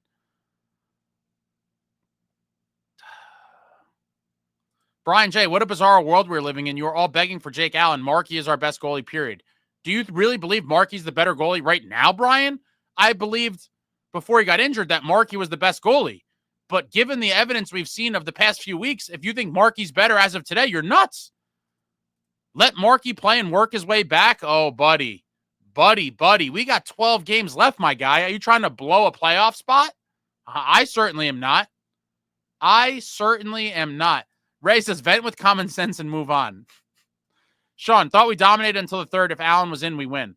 I don't know if I would say dominated, but we were playing a pretty damn good game overall through 40 minutes. And then we fell apart in the third. And I do agree. I said multiple times earlier on in this live that I thought we would win this game with Allen in net. Joshua, do you think we can still make the playoffs if we go 500? That'll put us at 92 points. 92 points might legitimately be enough to hold on to the third spot this year. Yeah, 90. Someone earlier said 90 points could do it. It would be, to have to squeak in and we constantly hawking the out-of-town scoreboard and sitting on pins and needles won't be fun. But this is the 24-25 Devils, guys. If anyone thought we were going to coast to a playoff berth, I have another thing to you. Cheers to that, though. Playoffs are bust. It could come down to the final day of the season for us. My God. They're going to give this old man a heart attack. Walt, loss aside, give Timo his due. Didn't get credit for that goal, but he was still part of making it happen. And more importantly, is the dog would need putting bodies on their backs. Love to see it. Yeah. Classic timomeier game. Obviously, it sucks we lost. Smashing guys all game. Played a huge role in that goal that was originally credited him and taken back. If he wasn't there jamming away, and I believe he did enough to move Wolf's pads even just to cause the puck to go in, regardless of not making contact with the puck, he had just as much to do with that goal as Nico Hischier, and he's a bull. That was a playoff type performance from Timo Meier tonight, and we're going to need him for these next 12 games and into the playoffs. He does things that no one else can do, and I've been talking about him all year long. Amagi, what's up? Cotter goal made my night, but the Devils giveth and taketh away. Favorite player on the roster passes it right to Huberdeau, and there's the big fat L. At least the out-of-town scoreboard was nice, except that Islanders 3-point game. What's it, Toya? Keefe said this hasn't been a problem for us at all this year. What team has he been watching? We haven't had so many third period complete breakdowns. The last couple games where it was like not only did you get outplayed, there's a difference between getting outplayed in the third period and not showing up for the third period. And I would tell you that tonight and in Columbus, we just did not show up for the third period. And luckily, Jake the Snake bailed us out in Columbus. Marky couldn't do it tonight. McCurdle, it was more fun talking about orange slime players cheating on each other's wives. I think that's referring to the Flyers controversy from back in the day. Unhinged Devs fan, antidepressants and cardiac monitors for Devs fans brought to you by RWJ Barnabas. Bro, they blew it. 5 minutes left. I said this isn't over. They can sit back, blew the lead. Yeah. Justin T says organization is horrible and players showcase that. I don't know exactly what you mean by that. But it's dark times. It's been dark times. We just got to make the playoffs. BC, it's okay to doom, though, when you open a six-pack of your favorite beer before the game, anticipating a joyful win, and your team lets in 4 goals in the third for a 5-3 loss. Mark, the Blackhawks game isn't a gimme. Guys, I've said this for months. There is no gimmies in this league. This is the National Hockey League, the best hockey league, the premier hockey league in the entire planet, on planet Earth. There is no gimmies. The parity in the league is better than ever. Any given team could beat any other team on any given night. And this Devils team has, in recent history, struggled with these bottom feeders. I am in no way, shape, or form counting the Blackhawks game as an automatic win. I am just as nervous about that as I am, playing a Winnipeg or a Dallas. Ray says Luke will be 8+. It could be. I'm still hoping it falls in between the 7 and the 8. Mark, I thought Keefe was going to go Marky Allen, but now it's got to be Allen all the way. Well, it's a lot of games in a short schedule. Markstrom's going to get games. It's not just going to be Jake Allen every game. Go Boro, bottom 6 for next season. Cotter, Glass, Nason, McDermott, Lazar, Gritsuk. McDermott's never going to play every game, and so if Gritsuk comes over, you still need another guy for 7. Like, McDermott's always going to be like the 7th or 8th guy. And guys, don't be surprised. I think Bastian could be back.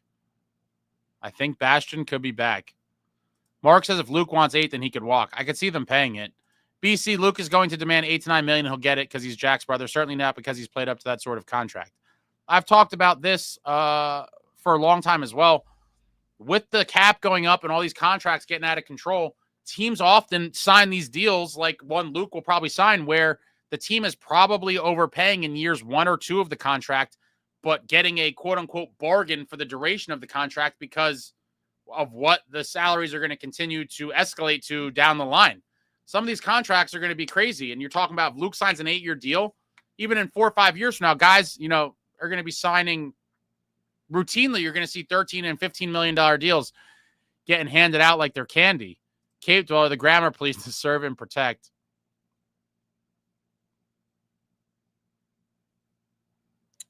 Walt, you pay the kid the contract for what you expect him to play up to for the length of his term. Jack signed before proving himself, as do a lot of youngsters. That's the risk you take. Yeah, I'm not going to lie. I texted my buddy Steve the Maniac. I believe Jack had like a 50-point season. It was like a 50 or 51-point season when Fitz gave him that deal of $8 million per. And I was like, holy shit.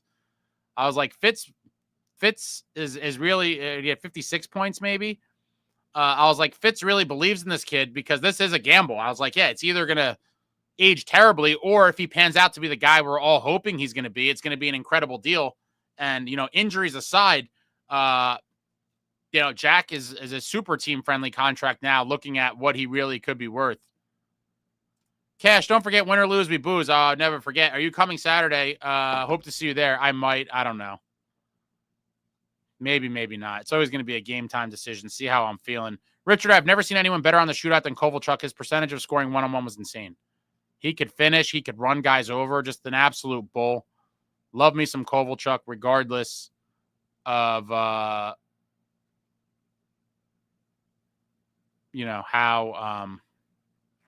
it ended. It sucked the way it ended. Fitz says, Ace, I watch all of your Gorov starts. He's 100% going to be here next year. No, he's not. I would bet a ton of money on that Yegorov will not be on the Devils next year. Mark, tonight was a super painful loss. We could all be scumbag fans. Toronto beat them tonight. They lost 3 in a row. They're done. Never say never. Well, thanks, man. Like button. You know what to do. Hit the thumbs up for your boy. John Fay, it's also apparently mascot madness during Saturday's game. Oh, that does nothing for me, but I know a lot of people get excited about that.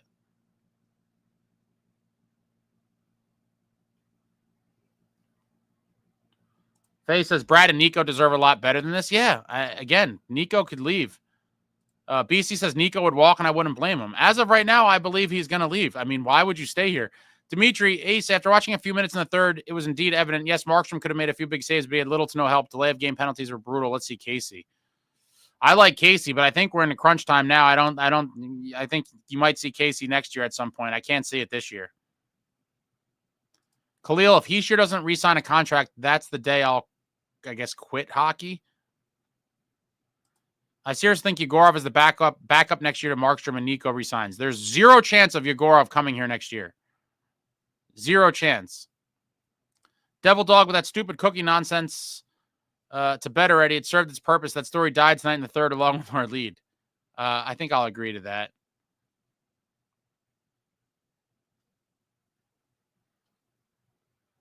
Tom Fitzgerald, Ace, you know better than anyone. Everything needs to align. We are close.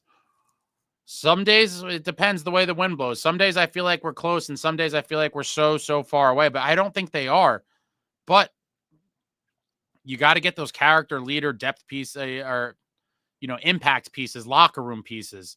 Glass could be a nice addition for the bottom six, but that's not moving the needle much. That's why I wanted a guy like O'Reilly or a JT Miller. Like, I think those are kind of culture shifting moves. And I think those are the moves that winning GMs and winning franchises make. Go Boro, I could see Nico going to Colorado as a 2C behind McKinnon. Like, can you imagine how good Nico would be on a team like Colorado or Florida? A team where there's just other players in a winning culture and a winning system with a team that wants to win and an organization that wants to win. It'll break my heart to see Nico in another jersey, but I've been mentally preparing myself for it for a while. Cisco Kid Ace, Christoph Oliwa was at the game tonight. Dude is huge, doing heavy lifting for sure. Oliwa is a monster, one of my favorites from childhood. Absolute beast. He feared no one, and he would chuck them. There was killers in the league when Oliwa was a fighter. Just absolute monsters. What an era. Ryan, respect, you can only tease a player with the promise of success without actually doing it for so long. Nico will absolutely weigh his options if things don't change. Exactly. Nico's not buying the sales pitch of the future is bright anymore. He's like, you guys told me that when you drafted me 8 years ago, and I've been living under that nonsense moniker ever since. I've won a single playoff round. I won one playoff round. 7 total playoff games. 7. A single playoff game win against the Lightning in his rookie season before we got knocked out in 5. We obviously beat the Rangers in that 22-23 season. And a single win. Did I say 7? My math was off. I'm sorry. It was is it 6?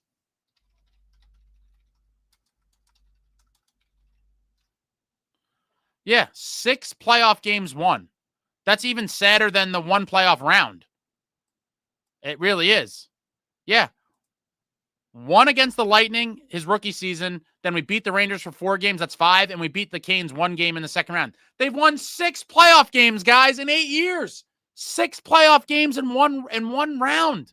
What are we talking about? You think Nico wants to keep hearing about how bright the future is? He's like, when's the sun coming out? We're going to compete for a cup when I'm 47? Is he going to play till Gordy hockey age at 55? I mean, what are we talking about? Dimitri says, let's see Dawes and let Markstrom heal. BC, Nico on Colorado would be sick, actually. He would slot in great on so many teams. He's the type of guy, Nico, that could go into a lineup and he would be like the emphatic punch, like to push a team over the top from a good team to cup winner. And I'm sorry to say, I think it's going to happen. Selected Boy, what's up, Devils, folks? Oh, we're just going through it, my man. What a way for this team to show up for Markstrom in the third period. I mean, Markstrom got to help himself too, but the team did him no favors. It was a collective stinker from everybody. Nico isn't going anywhere. Yegorov is our savior. Yegorov will not be here until Nico's already gone, my man. You think Nico gives a shit about all these future pieces and Salayev and all these guys? No. He wants to win right now. He's in year 8.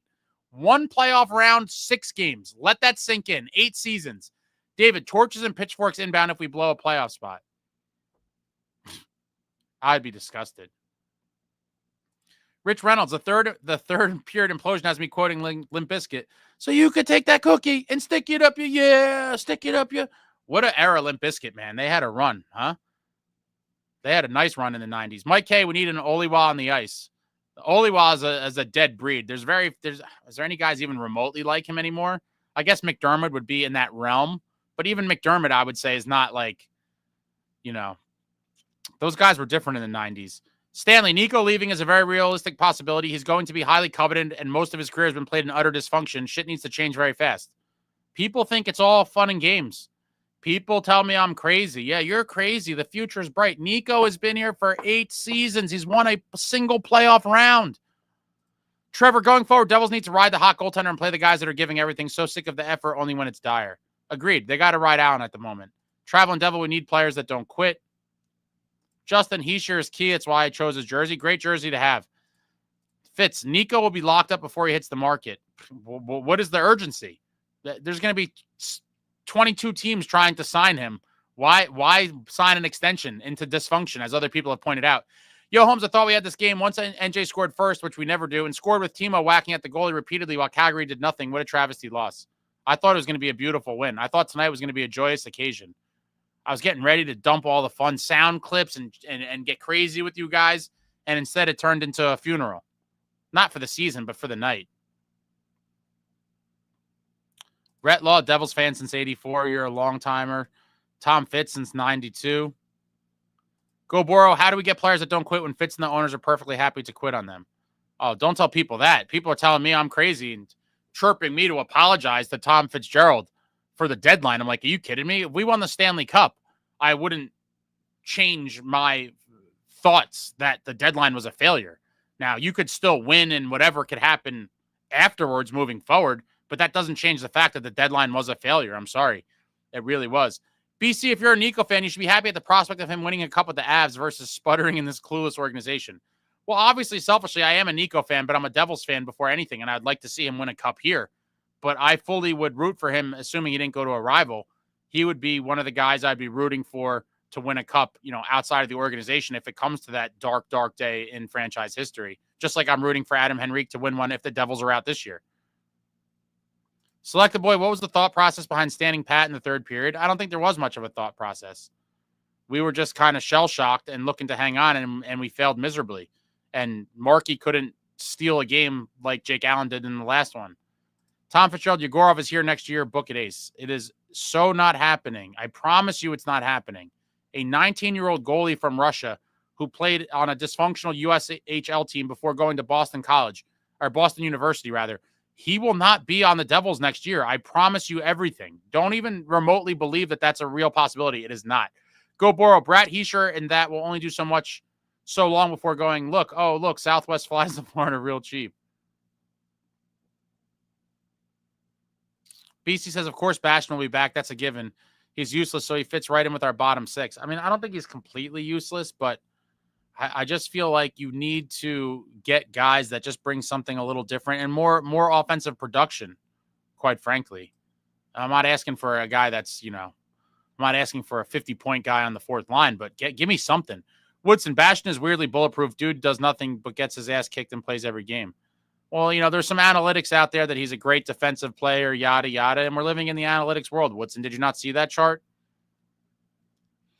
Trevor, this team needs another legitimate top 6. Without one, we're in the same roller coaster next season. For sure. For sure. Top 6 is a pressing need. But again, with all these other question marks and cap space, Luke getting a raise, potentially re-signing Allen, the other bottom 6 guys that are going to be gone, is there going to be money for a top 6 guy? Without some sort of big salaries moved out, I don't see it. Zach, as much as Luke has been pissing me off lately, I think it's worth to sign him to a big contract because that's more incentive for Jack to stay. The Hughes brothers want to play on the same team. Yeah, I mean, the owners are all in on the Hughes business for sure. Michael says, I agree with Tom. Yegorov will be back, brother.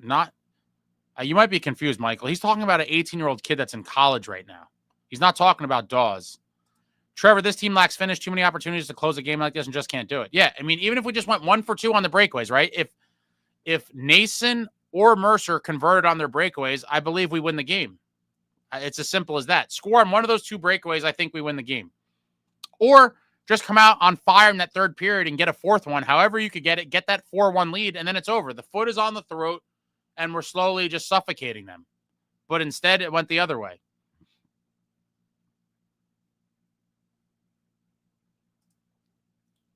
He says, what size Timo jersey do we get your buddy Joe? Dimitri, could it be a happy ending? End of season Fitz is out and we bring back Lou. That'd be so fitting. Oh, Dimitri, I want your drug dealer's number, my man. I would love your drug dealer's number because he's got the finest stuff. He makes Walter White's meth look like amateur hour. You think that A, Fitz is going to get fired and then B, Lou comes back? Oh my God, there's zero chance Fitz is getting fired and there's zero chance Lou comes back. The thought that you could believe that both of those things are going to happen is totally crazy, Dimitri. I mean, listen, in the end, I would take Lou back, but that's never happening on so many levels. Michael, I'm a trainer at BU. Yegorov said I'm done with BU. I'm ready to win a cup in NJ. Well, even though if that's true, which I doubt it is, he could say whatever he wants. There's zero chance of that happening. Walt, Yegorov is still a baby. He'd get smoked if he stepped into an NHL game next season. He's got a lot of developing to do, but he certainly should turn into the man when his time comes, just not yet. Yeah, way too early. Way too early. BC, how in the hell did Ty Domi dummy Oliwa? I saw their infamous fight, and Oliwa lost pretty badly despite having like 7 inches on Domi. Domi is a freak of nature. His head was made out of concrete. He was strong like an ox, very precision puncher. He had very good technique with pulling guys and swinging them around. Pound for pound, Ty Domi has to be the best fighter in the history of the NHL, given his size. Hands down, I would say. Ray, love Nico, but as a captain for 7 years, is he going to be a leader or going to bail? I wouldn't consider that not being a leader or quote-unquote bailing. If your employer, a.k.a. the New Jersey Devils, has not done what they need to do around you to truly push you towards a Stanley Cup, then that is not a failure on his part.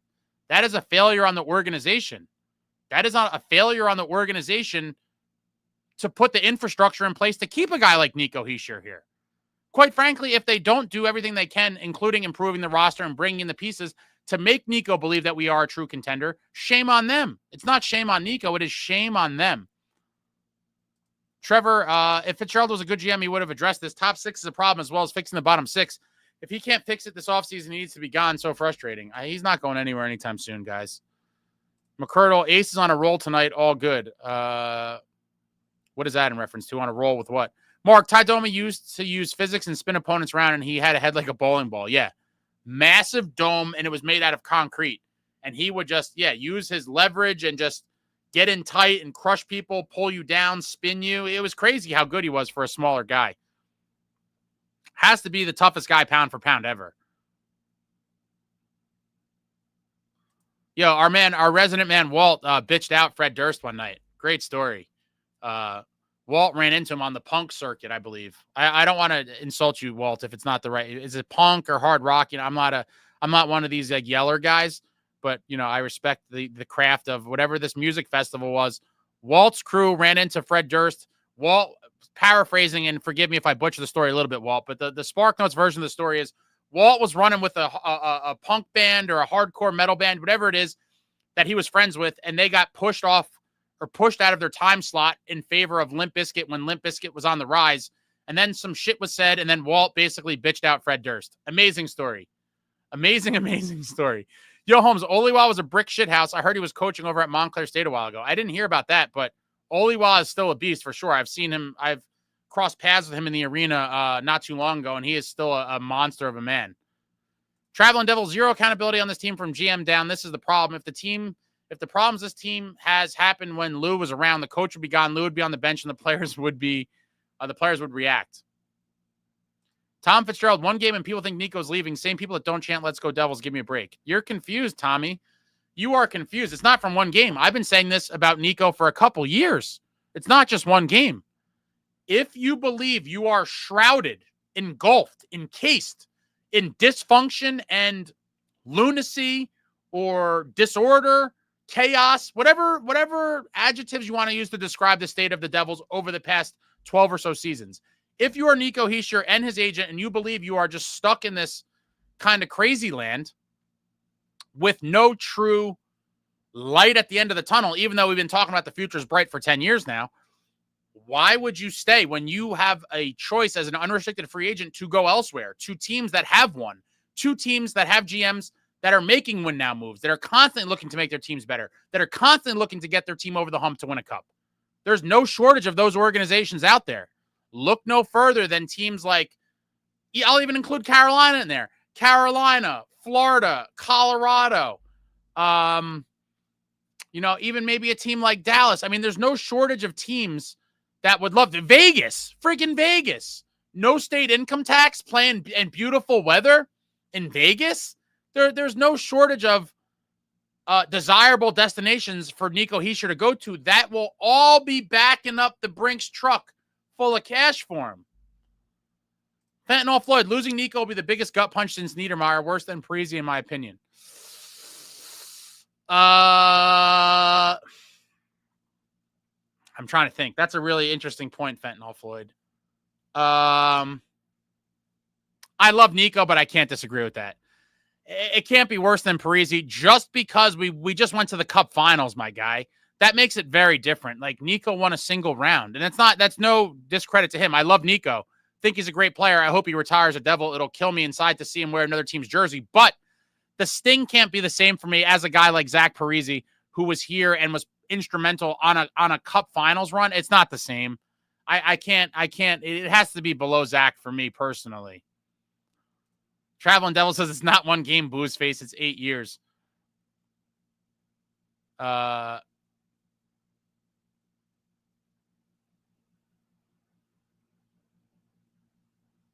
Michael says, go get your shine box, Walt. Some of these people need to shine shoes. Mike, to think a guy like Oliwa was fairly mid during his time, you had Domi, Probert, Berube, Chris Simon, Sandy McCarthy, Rob Ray, Donald Brashear, George Laroque, Gino Ojic, and more. This was the true heavyweight era, and he honestly played like towards the end of it. The earlier 90s was probably even crazier, but yeah, I mean, also in that time frame, guys like Big Jim McKenzie. Then you had tough middleweights like Randy McKay that would fight, every so often. No shortage of guys that could chuck them, but yeah, those are some murderers right there. Did you have Brashear on there? Yeah, Brashear, Probert, yeah. Tons of just heavies. Heavies that packed a mean punch. Selected boy Nico leaving would crush me as a Devils fan. It would crush all of us. As an inside joke in this chat, yeah, I think I hope I did your story justice, Walt. I tried to paraphrase it as good as I could. I'd love to see a video of that. Rich, Cotter's the only guy on our team who could finish and tighten on breakaways. He needs to give lessons. Tatar missed an easy layup after a nice pass from Luke tonight, too. The silky mitts of Paul Cotter. I love me some Paul Cotter. Going into the game, he was 12th in the league in hits. Heavier, edgier, more violent. Ty Domi was a savage. That's an understatement, Michael. Trevor, this team better step up. Ottawa is going to be a much harder opponent than shit Columbus and Calgary. Everyone's playing with desperation. Everybody playing with desperation. What's it, Toya? There's a minus 100% chance Lou comes back or Yegorov plays New Jersey next year. That is absolutely correct. Absolutely correct.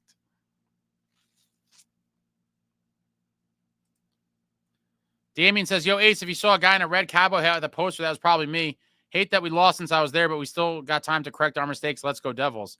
Well, hope you still had a good time despite the horrific loss. I was not at the game and I didn't see you on TV, but hopefully you had a pretty good time despite the loss. But, man, Dimitri says fourth line next year, Palat, Holo, Lazar. Cape Dweller, Nico's good for 20, 30 goals a year and will be a perennial Selke candidate. He stands to make a lot of money. No doubt. And there's going to be a million teams looking for him. A great 200-foot center who could put up decent amount of points and shut down the other team's best line, can play on the power play, can play on the penalty kill. I mean, like I said, Nico is a guy that goes to a team that's established already with a winning culture and an organization that truly values winning. And by truly values winning, I mean teams that make those hard decisions and sometimes make deals that people go, ooh, that was kind of ballsy. That is what you need. That is what Lou Lamoriello did. Your boy went to Lou Lamoriello University. I grew up during the glory days, the dynasty years for your New Jersey Devils, and I saw winning teams, and I saw Lou with his finger on the throat. He had a constant pulse of the Devils, and he made some tough decisions year in and year out. And as a result, the Devils were a proud franchise that were amongst the best in the league and a perennial playoff threat. Nobody wanted to play the New Jersey Devils in the playoffs for that stretch of, 15-ish years. No one. Go Borok says it, new metal. Husky Unchained, Marky Mark and the Not So Funky Bunch just got home from work and watched the highlights. Sigh. It was more like you watched the lowlights, man. Terrible. Trevor Ace, who are the Devils signing in the offseason to solidify the top 6? I would tell you not to hold your breath. I would tell you not to hold your breath. I don't know. I don't know. I mean, hopefully we could get somebody in a trade, but I mean, the cap space is going to be tight, as everyone's been talking about. Cap space is going to be tight. Luke's getting a massive raise. We still have a lot of bottom 6 holes to fill. It's a problem. It is a problem. Force, it's almost like teams toy with the Devils, give them a few goals, then crush them in the third. It's clear other teams know exactly how to play them. I think it's more so of a look in the mirror, and the Devils just wilter and die in the third period. We played a pretty good 40 minutes, and then in the third period, we just got walked on. Devil Dog 7, high-profile captains of teams in their prime have walked away before. John Tavares from the Islanders. Yeah. It's not uncommon or unheard of for people to think that, you know, Nico re-signing here is a guarantee. I think those people are nuts. You don't live in the real world.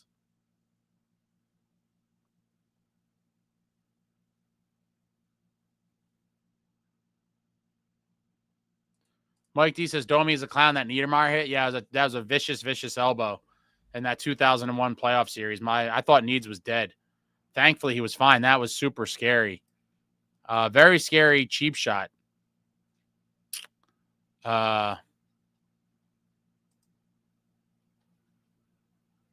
Very scary cheap shot from Domi. SJ, Nico loves the Devils. Don't see him leaving. He's not a Canadian or American, thankfully. He loves the Devils because he's here. Just like, you know, celebrity, you know, I don't know. This is not a great example, but it's the first one that came to mind. You know, Kanye West loved Kim Kardashian when they were married. I'm sure he sings a different tune now that they are no longer together. Nico Hischier is not tied to this organization for eternity in any way. He's under contract for 2 more seasons. Yes, he's the captain. He says all the right things that he wants to be here, yada, yada. In the end, if you're him and his agent, what has the team done around him other than continually talking about how bright the future is to make him want to stay here for either the rest of his career or, you know, at least the rest of his prime years when the guy wants to win a cup? He's won 6 playoff games total in 8 years, guys. Just like 6 total playoff games and 1 playoff round. Is that a team that you would want to stay on if you're an unrestricted free agent and could basically pick your destination and get paid a Brinks truck full of cash to do so? I will tell you right now that no, I would not. Dimitri, the culture of the Devils is not mapped out at this time to be perennial contenders. Only Lou knew. I can't say you're wrong.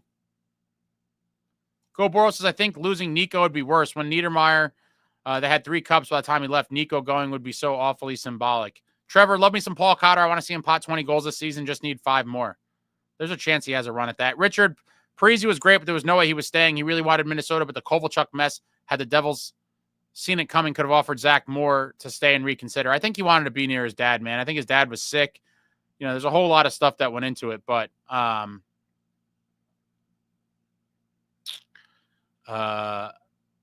coming off a finals run is always going to make it sting more for me. McCardle on a roll, making a lot of good points. Okay, Claude Lemieux called Domi Melonhead after he went after him in Game 6 in the 92 playoffs. Stevens jumped in between them. Fitzgerald, Ace, when Nico hands the cup off to Yegerov next year, you owe me a beer. If that ever happened, I'd buy you way more than a beer. Sean, I don't know how this isn't an indictment on Nico, the captain. 1 playoff round win in 8 years. His goal tonight went off some dude's stick. Hardly noticed him otherwise. We way overvalue him. Sean, you are on crack, my man. You burst out laughing. You're another person who doesn't watch the game very well. Nico is a great player. I'm not saying he's the best player in the league, but he's a very, very good player. And you'll see if he becomes a free agent, 20 teams, 2/3 of the league, every team that has cap space will be actively pursuing him. Mark my words. Anytime I hear someone say Selke and Nico on the same sentence, I burst out laughing. Oh my God, Sean, you're lost. You are so lost. Walt, I wish there was video. 'Twas the time before cell phones. A better time in society, Walt. A better time. Tom Fitzgerald, Ace, on a serious note, what is the best piece of Devils memorabilia you own? It's hard to pick one. It would be something from a piece of equipment or a jersey from a cup-winning game. Yeah, nothing better than cup-winning games. So it'd be something from a cup-winning game. Marshall says, better chance Elon buys the team than Lou ever comes back. That's true.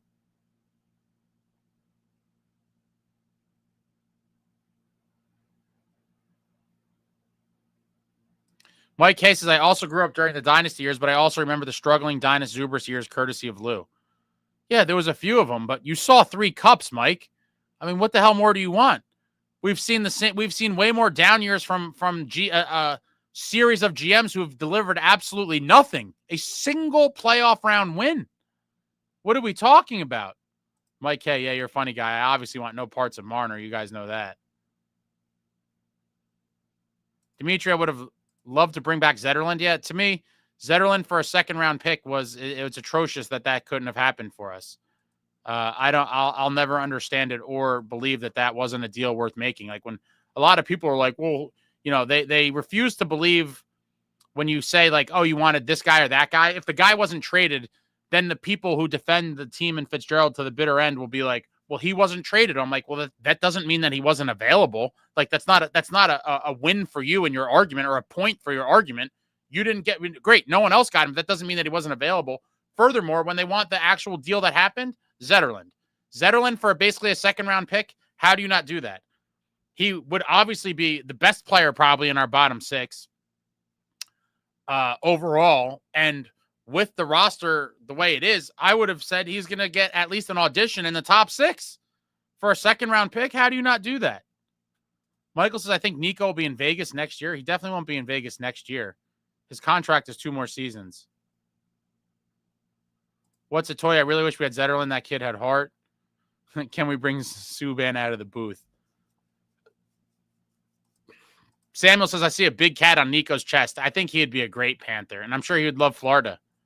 I could see it happening. It'll make me sick, but I could already visualize it myself. Richard Ace, fan since 86, and I've seen a lot of great ones come and go from this team. I'm going to catch shit for this, but what kind of haul do you think they could get if they shopped Jack at some point? I don't think it's ever going to happen, and I hate talking about this. But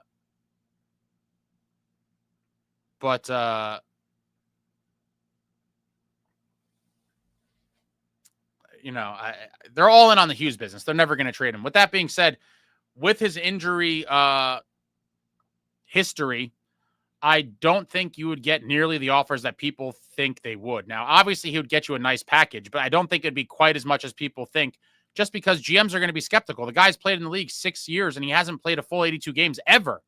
That's going to matter. And then furthermore, you know, what is the prognosis on these repaired shoulders? There's a whole lot of questions around it. I hate getting into this too much, but the package would be something, but in my opinion, it would never be worth it. And they're not going to entertain it anyway, so I'll kind of leave that off at that. Mike, Devils have a big Jewish fan base. We don't like Kanye. Sorry. I used him for an example. I didn't say I like the guy. The guy's obviously lost his mind. The mental illness on display for the full world. But that was just the first celebrity example that came to my mind of a person and their spouse. I'm trying to think of another one. My mind's blank right now.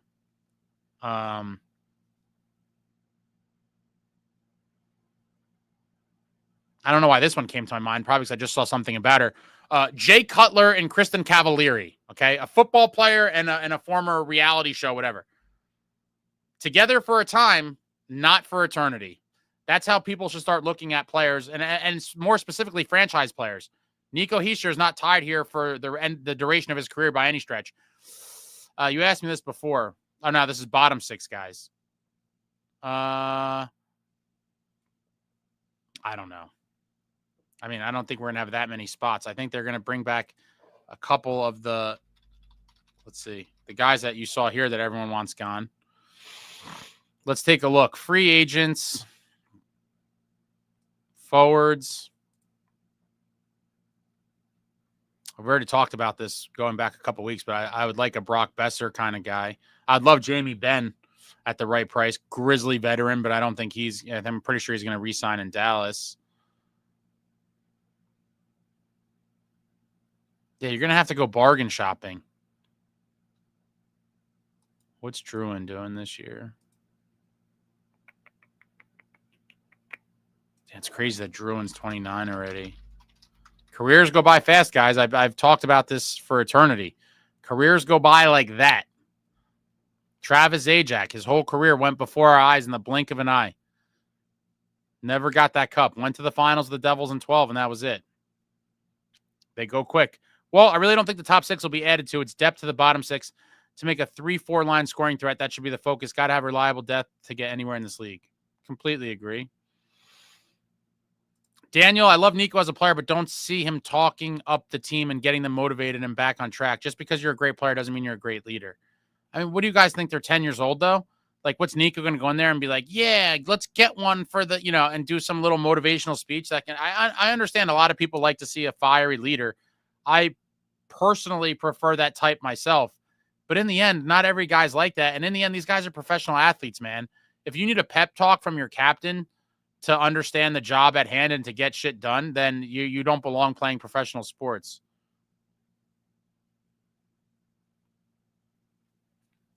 Brinks or Loomis. It could be one of each. Dimitri, as you have said many times, when you see success, it's so hard to see the team struggle, for sure. John Fay, already, Ace, I'm going to go. I'll see you Saturday for the post-game. Have a good night, man.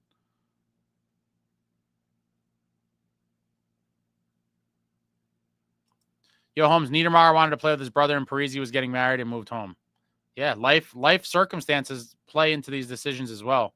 Mike K, our team sucks without Nico. Look how bad we are when he is out.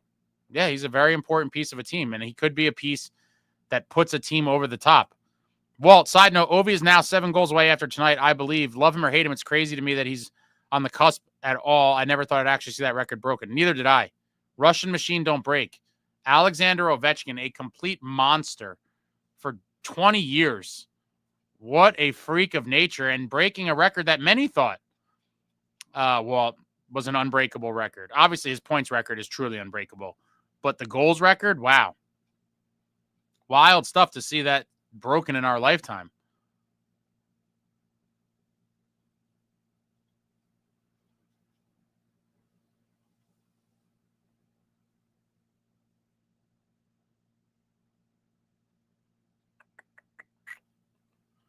I lost my spot. I'm trying to find it back.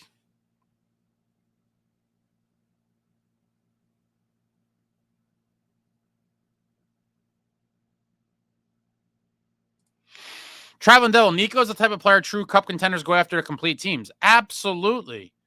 Absolutely. He's a guy that could be the final piece. It's like, we're close. We're not quite there. You get Nico Hischier, now you're over the hump and you're hoisting a cup one fateful June, not too far into the future from when you get him. I could totally see it. And I wouldn't blame him. I do believe overall, again, I hate to be negative, but I'm just giving my real opinions. The organization has failed him over his career. This is his 8th season. He has won 6 playoff games. What are we talking about? A single series.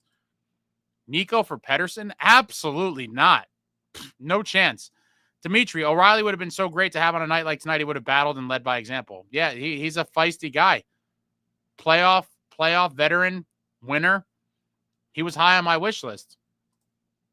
Kill for my honor. Just got back from the game. Was disgusting. And what's worse, everyone at the building saw it coming. Yeah, that arena seemed to get pretty quiet after they tied it, and then it just went deafening after the go-ahead goal. Samuel Zetterlund would have admitted they made a mistake. And to me, and I mentioned this around the deadline, that, like, did that play some factor in it? Like, Fitz didn't want to, like, overanalyze and was like, oh, this would look like I made a mistake. I'm like, no. How about it's like, we didn't make a mistake, but now we're able to get this guy back. I mean, what the hell? Best of both worlds. You got the one of the main pieces you sent the other way back. That's a win. Panthers fans don't like Nico. Yeah, that would change real quick if they were able to sign him. That's for sure.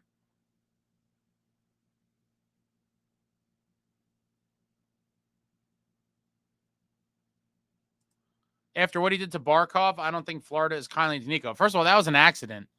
Secondly, hockey players aren't dumb. They know that a guy like Nico Hischier makes their team way better and gives them a way better chance to win a cup. He'd be welcomed with open arms. Cape Dweller Nico finished second in the Selke voting for the 22-23 season.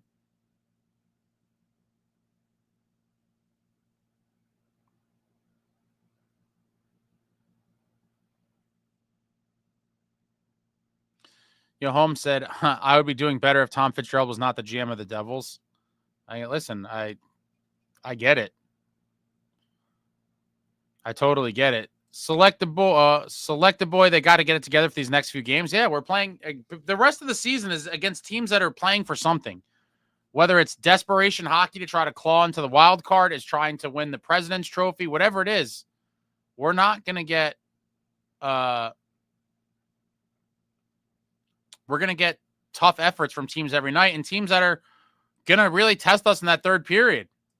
Zach says, Dylan said, we want to be a good team, and we're going to be a good team, hopefully down the stretch. They know they're not playing well enough. The question is, what are they going to do about it? We're going to find out. We are going to find out. Ray says, why the discourse about Nico, the captain of the Devils, leaving on his next contract? He's under contract for another 2 seasons.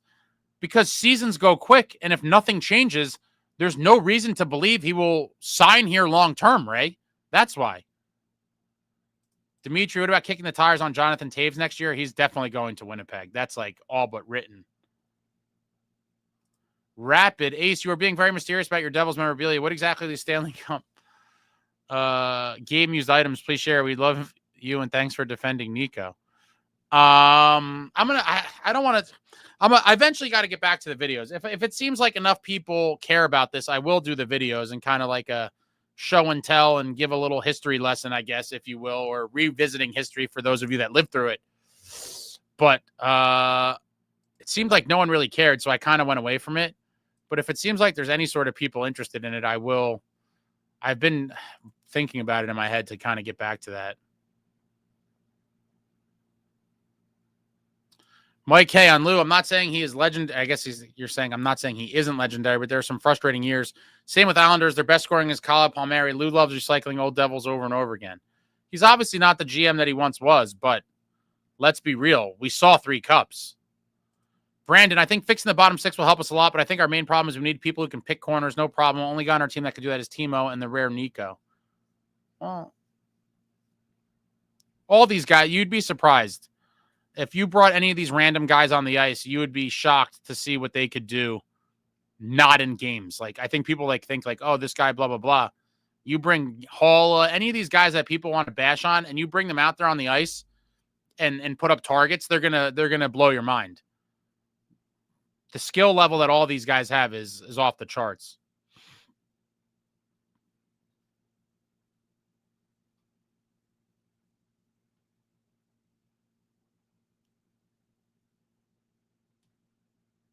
Select the boy. We'll see you Saturday, Ace. Hopefully this team learns to not take their foot off the gas in the third. Yeah, hopefully.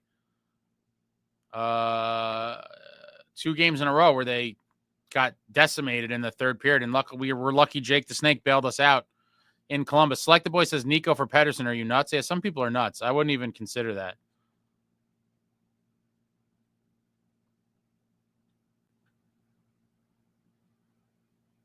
Benjamin, Katz, Bag, Marchand. He'll be a terror down there. Yeah. That's a great, he's going to fit in great there. A veteran team that wants to win.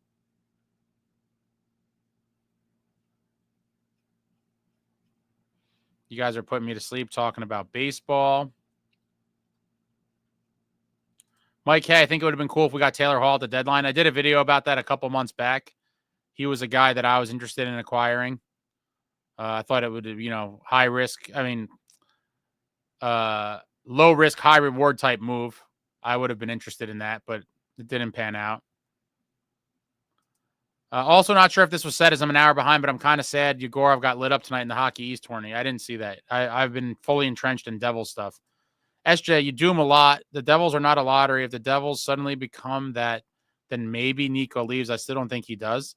SJ, I'm curious. SJ, how old are you? How old are you, SJ? I need to know.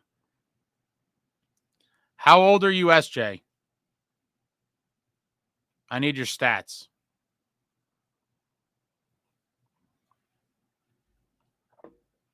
You don't have to be a lottery team for a player to want to leave.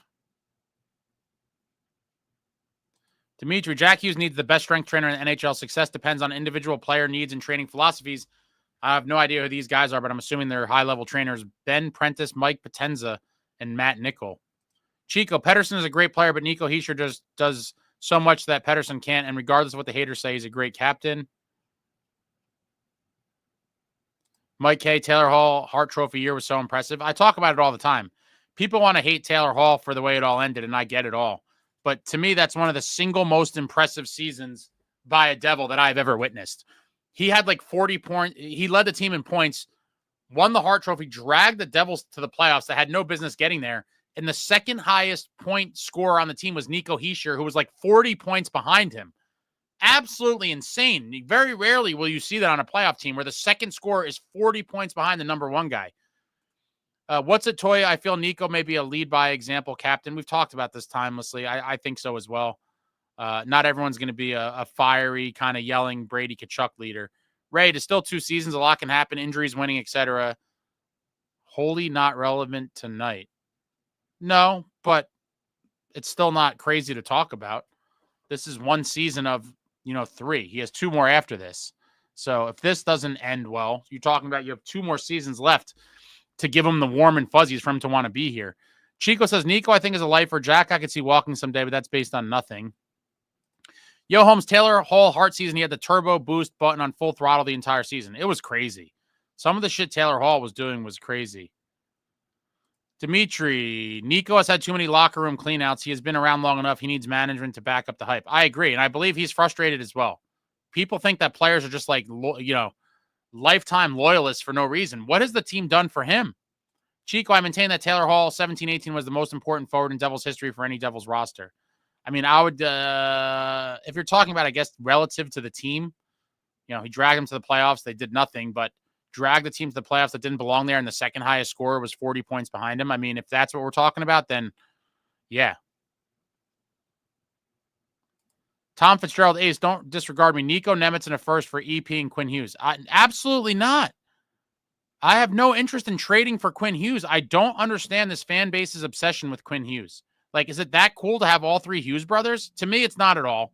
Furthermore, if Quinn really wants to be here and the Devils think he's a good fit, they could throw money at him when he's an unrestricted free agent and give up 0 assets for him. I'm not trading Nico Hischier, one of the best two-way players in the entire league, and our captain, for Pedersen, who's a, in my opinion, a soft loser, and Quinn Hughes. Absolutely not.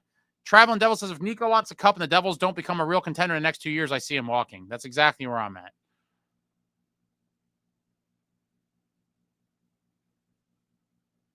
SJ, I'm 33. I see Nico as a loyal player that won't leave, in my opinion. It's more his personality. I don't know where you guys are coming up with these, where you're assigning loyalty to weird stuff. Like, it's just very interesting to me. Rob's got game. Can't blame this loss on Fitz, but would love to. Think he stays this offseason, but he's done too little for too long. Completely agree. He is going to be here. Dimitri, I'm signing win or lose, we booze. I always enjoy running with the Devils. Appreciate your podcast. Thanks a lot, Dimitri. Have a good night, man. Mike K says, EP's having a bad year. Why are people hyping him? Because people are obsessed with names. Because he's a name. I think he makes over $12 million or 11 something. Hey, I don't want any of these guys. Go get me Junkyard Dogs. Go get me Sam Bennett. Chico, I think the most important forward overall with no conditions in Devils history was Patrick Elias. Great pick. Well, I still can't believe how Hall had that incredible season and then just totally fell off. Between injuries and not getting back into that top form, it's a shame. And the shame the way he left. Quinn will be here when he's a free agent. I could totally see that. Trevor, Ace, why do they play Cotter? Why do they not play Cotter in the top 6? He's better than the fourth line playing with Bastian and Mac. Yeah, he's gotten some opportunities here and there. I always have been advocating for him. He's shown his finishing ability, those silky smooth mitts, and I do think he's somewhat wasted on in the bottom 6, but he did play sometimes in the top 6 earlier in the season. Stevens was a vocal guy, literally had veins out of his neck. Never have seen that from Nico. Sorry, but it's true. That's in game though. That's in the game. Every former player will tell you Scotty Stevens said very little and was very quiet in the locker room. He was not a rah-rah guy. Despite his demeanor being that absolute killer, fiery guy on the ice, he was not that guy in the locker room, and everyone from those teams have said such in interviews. Ben Jam, the last thing we need is another Hughes. We need to trade Jay Hughes before he's completely broken. It's not going to happen. Mike, hey, even though I hate them, I think we need to wear the jerseys for the rest of the season. We play better with them on, which is interesting because we played awful. I think coming into this year, I think our record with them was terrible.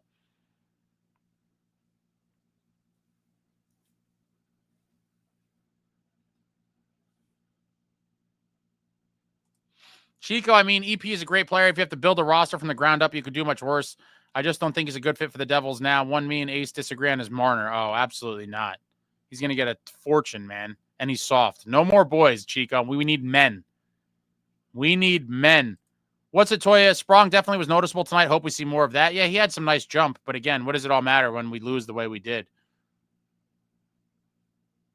Richard, I'm 63 years old. Nico has put in a hell of a lot of time with the Devils. And if he doesn't see the light at the end of the tunnel in the next 2 seasons, he's going after a cup. I agree, Ace. It's common sense.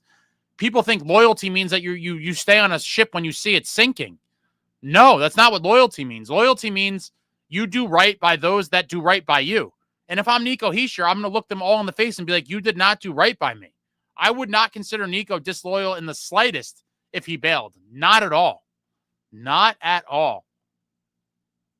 Traveling Devil, I can see loyalty coming into play only if the Devils were a perennial contender with at least one cup win by now within the last 6 years. Yeah, that obviously is not the case. Chico, I don't know which Nico some of these haters watch, but I see a good leader who, despite some flaws, gives it his all in seasons when the Devils are hopelessly lost, like 18-19. He was out there with the Binghamton Devils and still trying his ass off. Dogzilla, Sprong played good. Stupid sitting him that shift at the end when Calgary scored goal 4. Too much effing around. Just roll the line if they're playing good. Yeah. All right. Bathroom break. Throw out your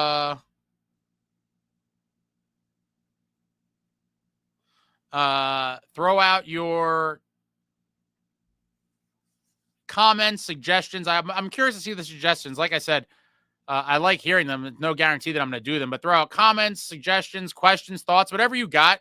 And I don't have to get off right away, but I'm going to take my bathroom break and we'll slowly start winding it down. Cheers to all of you who came out tonight. Very chatty crowd. We still got a bunch to talk about when I return from the bathroom, I'm sure, but throw it all out there and we'll chat when I get back. I look forward to seeing what you guys are going to throw out there when I come back. Be right back. All righty then.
We always lose some people on the piss break. A lot of people check out then, but appreciate those of you that stuck around.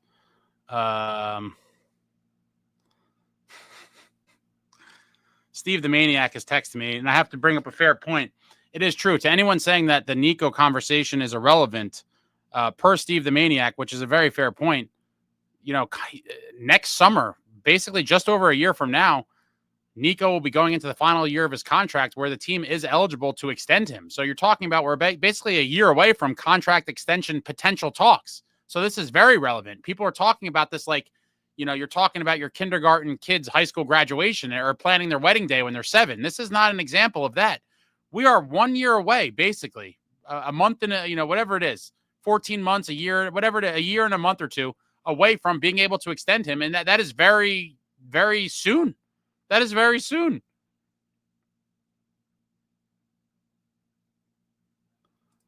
Walt says, Nico doesn't have to yell and freak out to be an effective captain. Seems to me the team respects him an awful lot and look up to him. He's a locker room guy, and that works just fine. Yeah, I agree. Again, I do say that I prefer the more fiery Brady Tkachuk type captains, but not everyone does it the same way, and I respect what Nico has done and how he goes about his business. Chico, pull the rest of the NHL. I guarantee 31 other NHL teams would jump over each other to add Nico Hischier to the teams in free agency. Absolutely, man. He could be a team. He could be a guy that, like I said a million times tonight alone, that puts a team from, a very good team to now a great team that is amongst cup favorites. He's that type of player. And God, I could picture him in a Panthers jersey and he would look good in it. I have to say, as disgusting as it is.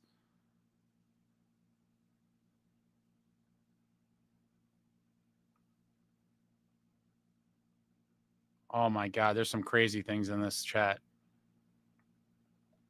Traveling Devil, let's hope Nico likes NJ area cuisine. Yeah. And then Steve the Maniac, who refuses to call in. It's such a shame. I try to get Steve the Maniac. He's been ducking me forever. He just texts his rants to me, so I'll just read them. And it's another fair point as well that he wrote, you enter that final season without him extended. He becomes a potential deadline deal if we suck. Very true, right? So now after next season goes by, whatever happens. Now, Fitzgerald or whoever, hopefully it's not Fitzgerald, but it probably will be, can start talking about a contract extension. They don't see eye to eye. They go back and forth, blah, blah, blah. The Devils don't have a great year. And now you are in Nico's final year of his contract when he will be an unrestricted free agent. The team's not doing anything. You're not sure you're going to sign him. Guess what, guys? He becomes a sell piece. And that is how you see the end of Nico Hischier's career. Again, I hope none of this happens. But these are all very realistic possibilities. If he's not extended and you go into the final year of his deal, he's a piece that every team is looking to add and obviously extend him long-term, like the Canes were hoping to do with Rantanen and failed. And then they had to flip him to Dallas. But then Dallas ultimately did what they were trying to do, which is trade for him and extend him. It is what it is. Roman Czechmonic, do you ever think that we wouldn't be in any worse position if Sharo stayed GM? It's hard to say. I think we'd probably be in a similar situation.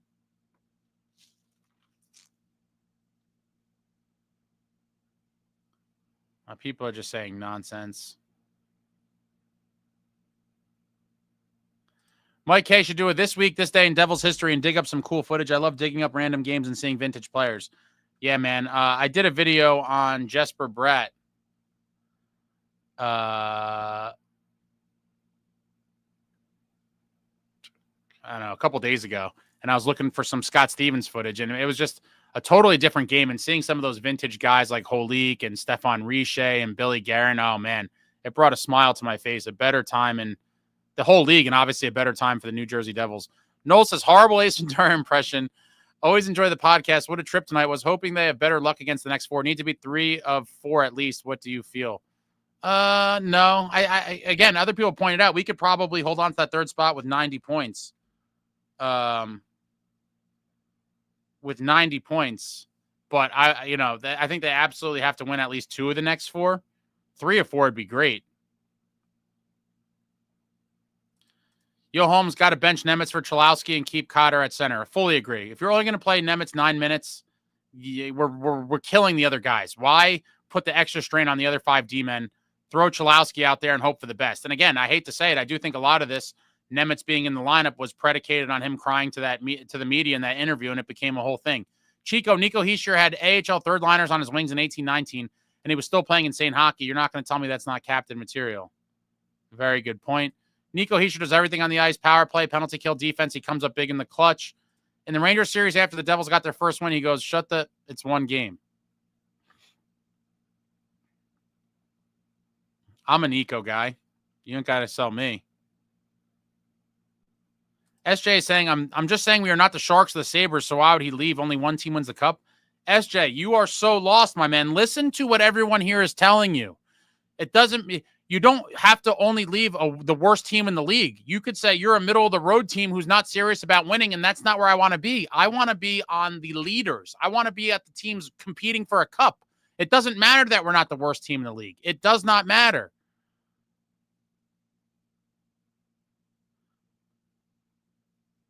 That's like going up to the hottest chick in the bar and being like, I'm not the ugliest guy here. Come home with me.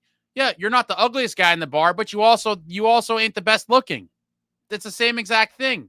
He has better options, and they're going to be abundant. Very abundant. Chico, if Nico Hischier enters free agency today, he has 32 contract offers immediately. Evan, third periods need to be better or else we won't last in the playoffs. Completely agree. We got to just get there first. But, yeah. Husky Ace, would like to see more roundtable discussion videos, maybe do them once a month or so.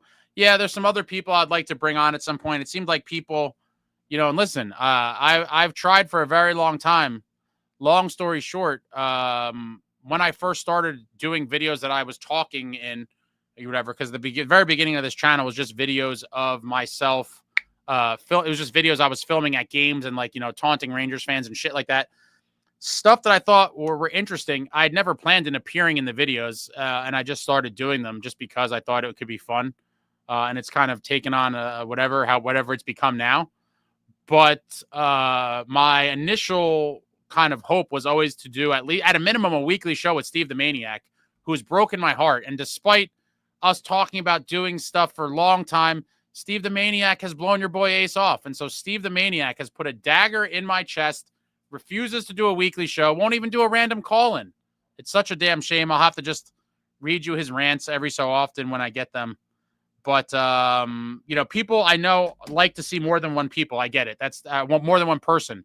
That is not a surprise whatsoever. I get it. More than one person is always better than one. And unfortunately, you people have been stuck with just me for, 99% of this channel's history. And so I do hope that, going forward, I can have more of the roundtable type discussions with different people, and bring different perspectives and things with people who are, either Devils fans or Devils media, content creator, whatever it is, whatever you want to call it. But I will look to be doing stuff like that more often because I do know people are tired of just seeing me, and I totally get it. Every good show or whatever you want to call it, for the most part, has more than one person. And like I said, I've been a one-man band for a while, but I appreciate all of you that have been on this journey for however long you've been on it. Oh, man, Chico's ripping people here. Yeah, it's true. Everyone thinks a lot of people think Scott Stevens was a vocal leader. He 100% was not. He was vocal on the ice and would give people killer looks and yell at them and smash them and destroy them. But in the locker room, he was a very quiet guy. From, every player who ever played with him, they all have the same thing. They're like, Scotty just gave you the look and you knew what time it was. He didn't have to be a rah-rah. Same one. What do you believe is the worst first-round playoff loss in franchise history? I think it's got to be the 2009 Canes. Just because the way Game 7 at home, I'm going to go 2009 Canes. Maybe someone can convince me of a different one, but I think that's would be what it was. To be up late, Game 7 at home, and then to give up 2 goals late in the game, like right there, like bang, bang to lose. I think for me, and I was at that game, I sat in my seat at the arena just stunned, completely stunned that was the bitter ending for the 2009 New Jersey Devils, who, that wasn't when Zach was super young, but he wasn't old either. What did they do? Yeah, I mean, we had 106 points that year. That was a team I felt good about. We were 51-27-4, 106 points. Felt very good about that team going into the playoffs, and we were a minute and a half, whatever it was, away from going to the second round. Clarkey, Patrick Elias, Gianta, Andy Green, Bobby Holik, Langenbrunner, John Madden, Paul Mart, Mike Motto, Aduya, Pando, Zach Parisi, Brian Ralston on his second stint, Mike Rupp also on his second stint, Bryce Salvador, Shani Oh, my God, Shani. Forgot about Shani that season. Yeah, Zajac, Zubris. That was a fun team. I had high hopes for them, and the way it all just kind of ended so quickly at home. And again, it adds to it that I was there, but I think that has to be the worst one for me.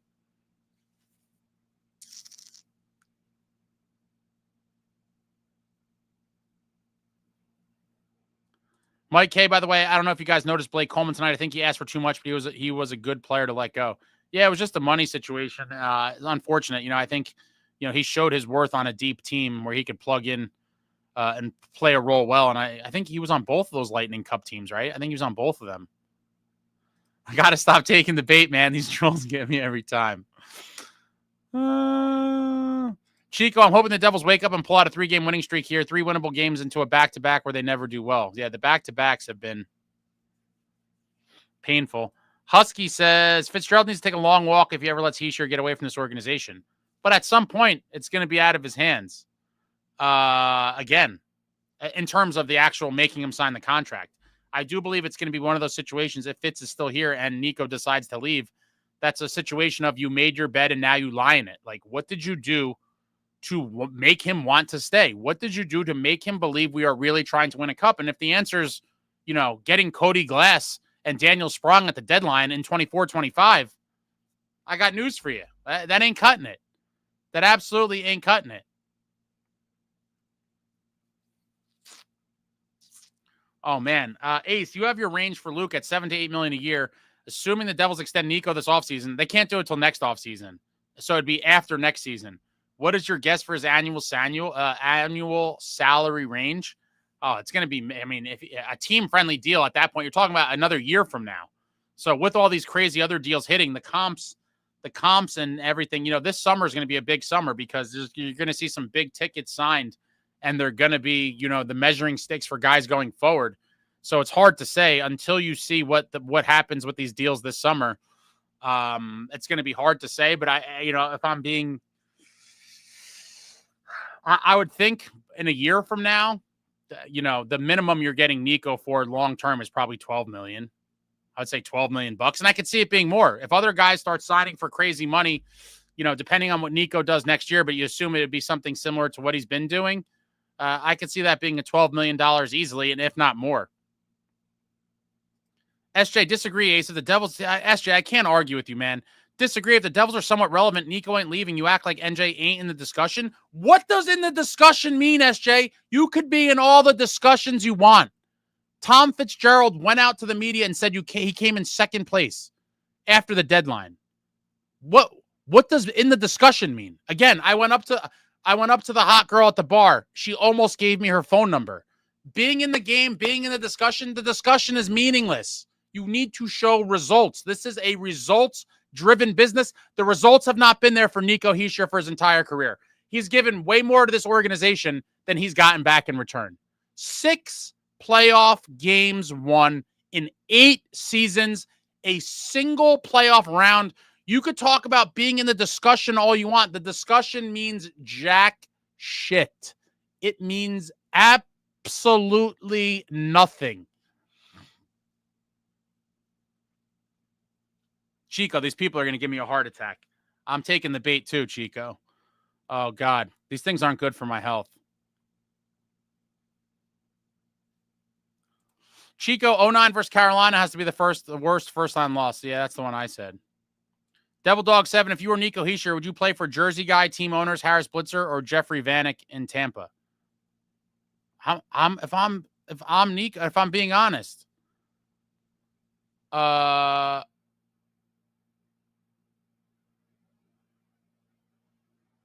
would almost see every destination of a winning culture as a better place than here. Now you're talking about places in Florida.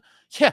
If I'm Nico Hischier, no offense to anybody, and again, I'm not trying to be a doomsday or whatever. I'm just being realistic. This is a business and agents, and there's a lot of people involved. Nico has no ties to New Jersey. He's not married. He doesn't have kids. He's not uprooting anyone's life. This is a very easy decision for a guy if he's presented a golden opportunity. And if a Tampa Bay or Florida come knocking in free agency with an 8-year deal for $100 million in a tax-free state with beautiful weather and beautiful chicks, guess what, guys? I'm going to Florida. It is not even, there's nothing to think about. Ray Valenti, Ace, convince my girlfriend, Kelly, her real name, that when we travel back to Newark, she'll have a great time at the games coming from NorCal. Oh, Kelly. Listen to Ray's boy, Ace. Kelly, over Ace's career, even stemming back to my youth, I made many females attend a hockey game that didn't think they would have a great time, and they did. And you know what I found that most females enjoy, even if you don't think you like hockey? First thing I will say off the bat is hockey live is exponentially better than hockey on television. So everything you think you know about hockey or your vision of it on TV, you could have that, but live hockey is it's a whole different world. And I do believe you will be, especially if Ray, you got to pony up for good seats though, Ray. Don't be putting my girl Kelly up in the nosebleeds. Number one, Ray, you got to pony up for good seats. If you want to talk offline, I'll give you some pointers, but Ray is going to bring you in beautiful seats. Ray's going to get you baller seats. You are going to see the most beautiful game on earth, the fastest game on earth, NHL hockey live. But beyond that, there's an experience. I know you like music, Kelly. And you know what else I know you like? Like every other female on the planet, you like food and drink. Yes, you do, Kelly. You like food and drink. And the beautiful state of New Jersey has tons of that to offer. And I would tell Ray, don't feed Kelly at the game. You get some, you like the hard seltzers, you like the beer, you want a mixed drink, plenty of bars, get your drink on. But Ray could bring you to one of many amazing restaurants very close to the arena before the game. And so, Ray, I hope your wallet is ready for this. But if you bring Kelly here, and you also don't have good pizza, Kelly, so I'll tell you that right away as well. You could get a nice slice as an appetizer, maybe a slice from two different places. You do a Dave Portnoy, like a little pizza tour. You taste what real pizza tastes like in the beautiful state of New Jersey. You'll love the pizza. Then Ray brings you to a nice restaurant, whether you go Italian or maybe go to a Rodizio in Newark. Phenomenal cuisine, better than anything you're ever going to see in California. And then you're going to go see the greatest sport live in baller seats, and you'll be asking Ray to bring you back. I just know you will, Kelly. And so I've turned many, female naysayers into fans who were like, after I brought them to the first game, they're like, hey, Ace, when do you think we could go to another hockey game? And I was like, ain't that something? But one thing, I can sell a lot of stuff. One thing that ain't hard to sell is a hockey game in the state of New Jersey to someone coming from California. I know you like food. I know you like drinks. You'll be sold on hockey. Ray, get the checkbook ready. It's going to be an expensive night, but Kelly will have the time of her life. You guys will have a good time. The end. I hope I did my job, Ray. I hope I did that well for you. All right, here we go. Richard. Ace, have you ever interviewed Mike Rupp? He does a great job and seems to really know his shit. Love Mike Rupp. I've talked to him plenty of times in person. He has been, he's high on my list. There's tons of guys. I only have so much time and resources, but I'll eventually do an interview with Mike Rupp, and I look forward to it. It's going to be awesome. Love Rupper, 2003 Cup champ, Game 7 legend. There's so much to talk to Rupper about. I think when I first talk, well, he might have to be like a 5-parter. I could talk to all these guys for days, man. I really can. It is the highlight for me of the channel is getting to interview guys. I'm going to get that. I might try to put that on my to-do list for tonight. I have that third part of the Cam Jansen interview to get out, and I also have to do the Pandolfo one. Those will be out soon. I'm just super, super buried. But Rupper, high on my list of guys for sure. 2003, my favorite Cup team, and Mike Rupp was obviously a huge part of it. Chico, that 09 team probably goes to the Eastern Conference Finals, too. That was Parisi's best season, man. Man, oh, man. Mike K, I would say 99 playoffs was the worst because we were the first seed and lost in a heartbreaking 7th game to the Pens. But Hurricanes was the most frustrating because goalie interference. Dude, they're all some of those early ousters of great teams. It always felt like had we been able to get out of the first round, like they could have really went on a deep run. But we did hit our snags in some of those matchups. The Senators got us the one year, the Pens. Best first round win, 2006, sweeping NY hard. That was a fun one. Kelly was a wrestler, and coincidentally, she was married for a brief time to former New Jersey Devils defenseman and notorious wildman who I loved when he was on the team, Sheldon Soray. Yeah, same with 1998. We were first seed and lost to the Sens in the first round. Chico still raising his blood pressure, fighting people in the comments. Celluloid therapy. I've said from the beginning of this, neither Lindy nor Tom Fitzgerald will be anywhere near this team if if indeed they do go to the finals and win. So far, 1 down, 1 to go. This guy's counting bodies over here. Ruthless. No, SJ, we don't need to win a cup now to sign Nico. You need to be making moves to go towards a cup. Do you not understand the difference? I just don't understand. I'll spell it out for you. When your superstar player goes down a few weeks before the deadline, and a team that already had many obvious holes to anyone watching, tons of glaring holes on the roster, and then your superstar player goes down on trade deadline day when you're telling the whole world that you're looking to make moves and this doesn't change anything and you're going to be buyers and all the media is regurgitating this, and you come home with Cody Glass and Daniel Sprong, you whiffed. You failed, you whiffed.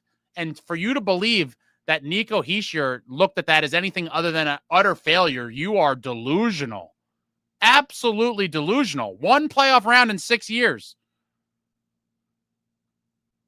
1 playoff round in 6 years. Chico's on a rant. Captain Mafungo, what's going on? Finally back home. I really feel like Fitz is lost in his own special sauce. He needs to wheel and deal in the offseason, and there isn't enough cap space for a pack of now and laters. Certainly seems that way. Certainly seems that way. Roman Czechmonic, Florida's going to be a war zone on fire by the time Nico's free agency.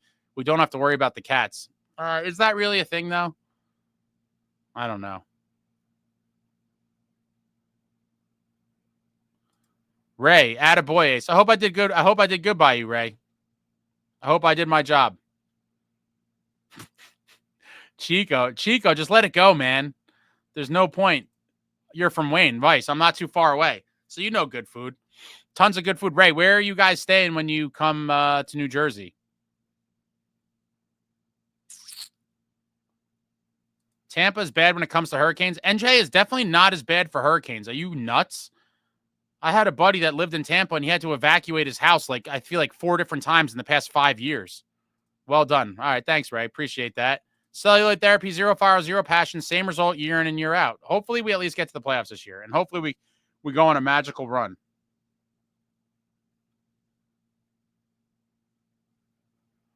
Nico will have to start packing heat if he moves down here.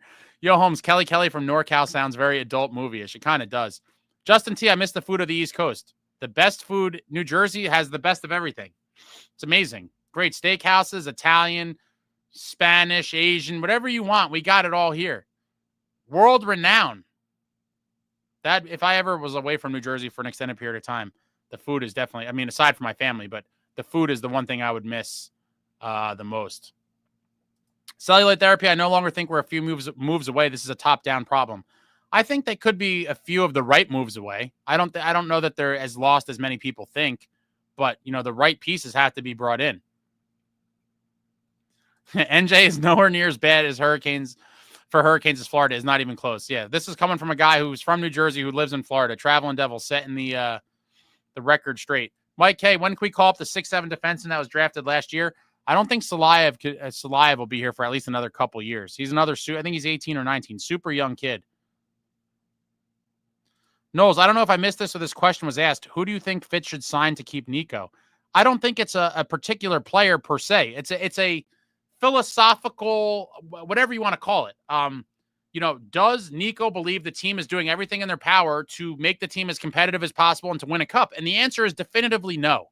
Nobody with a straight face could say that getting Cody Glass and Daniel Sprong is a GM trying to win a cup. After Jack Hughes goes down on a team that already needed forward help desperately. You could make the argument that we needed minimum 3 forwards, 2 bottom 6 and a top 6 at a minimum. That was before Jack went down. Then Jack goes down and you're like, okay, this is a house of horrors now. And you go and get fringe players and you're going to try to tell me with a straight face you're trying to win a cup. You can't insult players' intelligence, and Nico Hischier is no dummy. And he was disappointed in that deadline as I was. Chico, 2 playoff appearances in 8 years is not how you keep a star player. You've got to contend. The playoffs have to basically be a guarantee. Tell him, Chico. Tell him. Richard, I took my girlfriend, who is now my wife, to see Devils vs. Penguins playoffs. Mario and Yager, Stevens, and the boys shut them down. Very nice. Very, very nice. Mike, we should have gotten Henrique at the deadline, but he probably wasn't available. No, but I would have loved Henrique, but he wasn't available. He's a great piece for the Oilers. With that being said, there was no shortage of guys that were available. Both guys that were actually traded, like Zetterlund for a second rounder. That should have been a no-brainer for the Devils. And guys that were rumored to be available, but the right deal didn't come along. A lot of people wanted Raquel from the Penguins. Chico may have even been one of them. Raquel from the Penguins would have probably been the biggest impact, and especially long-term player we could have gotten, but suppose they wanted a ton from him. But Raquel, McCann, O'Reilly, even Donato. I mean, there was tons of pieces and tons of guys rumored out there that there's no way you're going to tell me that, Cody Glass and Sprong is something to clap about on deadline day. It's just psychotic. Chico, I'd be furious this organization if I were Nico. How do you not at least bring back Zetterlund on the cheap at that trade deadline? Tell him, Chico. Tell him. These people are nuts. These people are completely nuts. Yes, SJ, the lack of the moves. The moves is what shows you are trying to win. Not talking about winning, not talking about how bright the future is, actively making moves via free agency and trades to make the team better, to make a star player like Nico Hischier believe, I could win a cup here. I could see that. What has happened in the past several years that you would say was some monumental thing to make Nico Hischier believe that that's the reality? I'll don't hurt yourself. I'll tell you the answer. Nothing. Absolutely nothing. And this year's deadline was the latest example of it. Oh, Weehawken. Nice. I mean, listen, not the best food in the world, but pretty solid food combined with ambiance. I'm sure you already know Chart House is a great spot. I'm sure Kelly would love the Chart House. Right on the water there across from the New York City skyline. I always told my friends when I was drunk, I was like, how much will you give me if I swim across to the other side? I don't, you probably could get arrested for that. But that aside, the water is damn gross. But I think I could easily do it in I don't know, how long could that swim be? A half hour? Stupid things you think about drunk at the Chart House. Chico's checked out. I'm done unblocking this idiot. Yo Home says, tell him Chico. Mike K says, anyone else want to see Keith lose his temper a little? I would like to see a little more, raw emotion and fire out of him.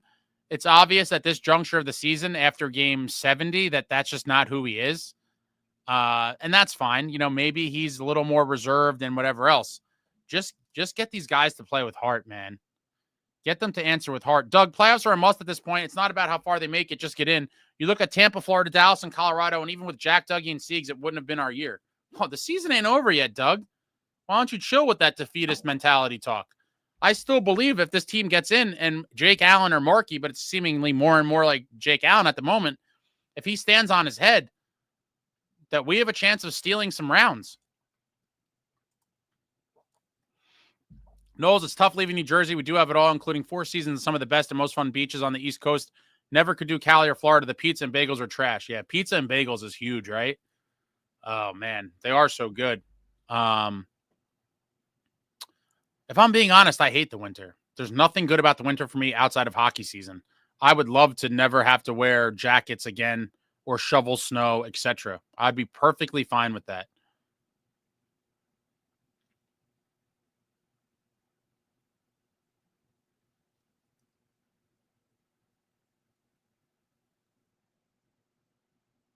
Chico, I thought it was you. I really wanted Raquel from the Pens. I think he would be the perfect right now.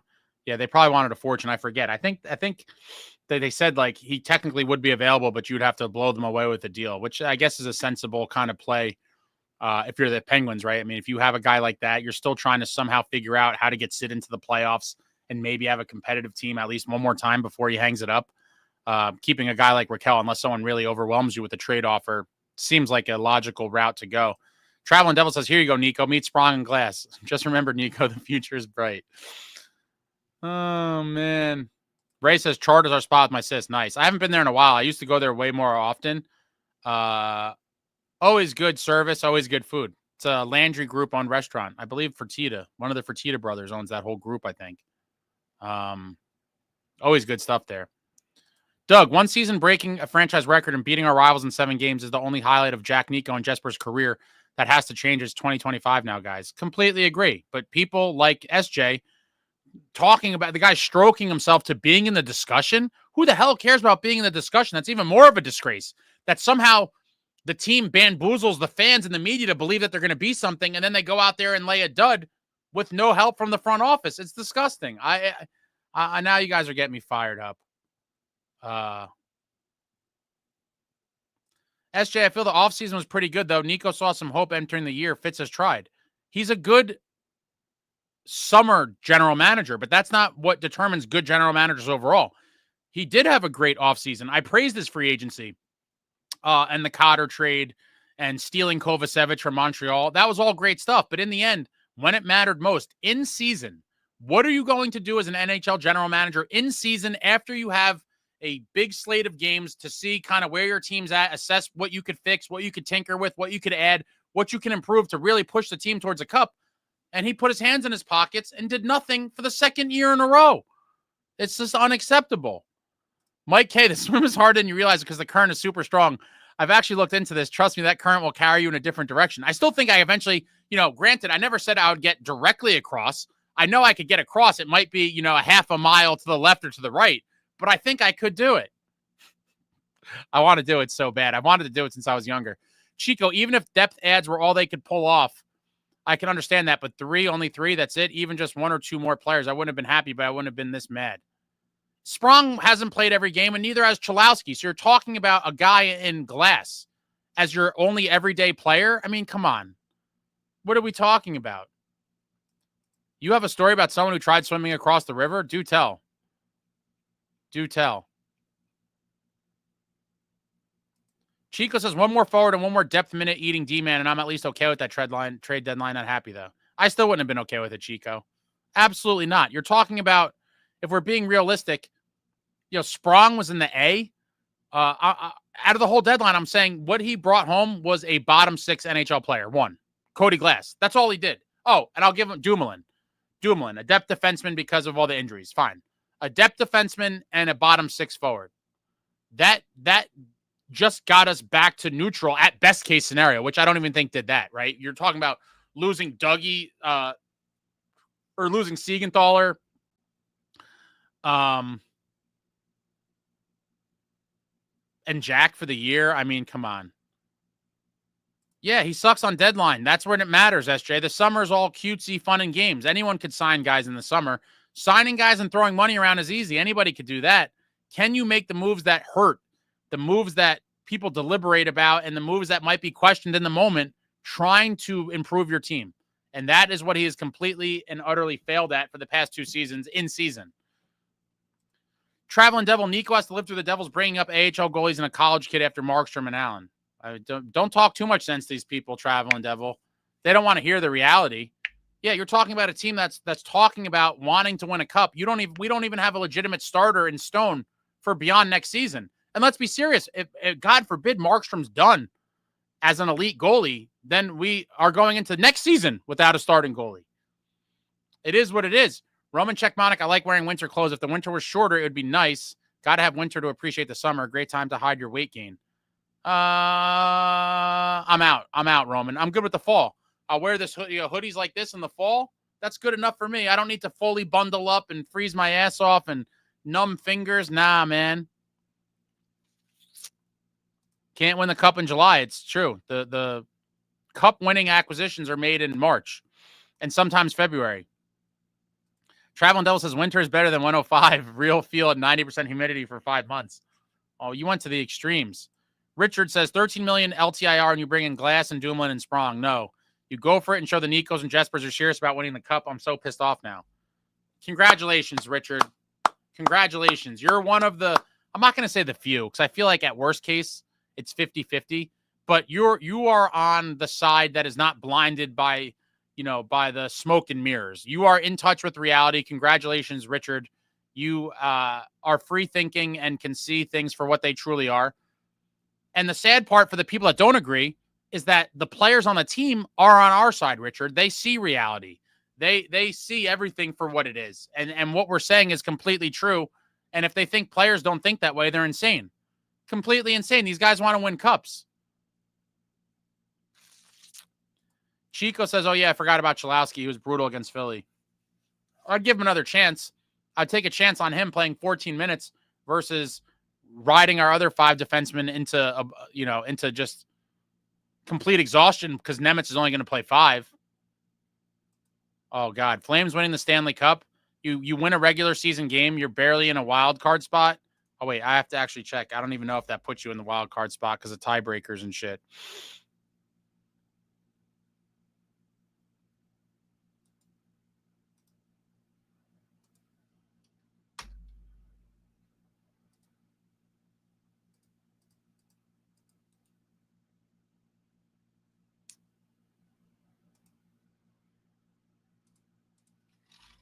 Man, getting chirped by Flames fans might be an all-time low.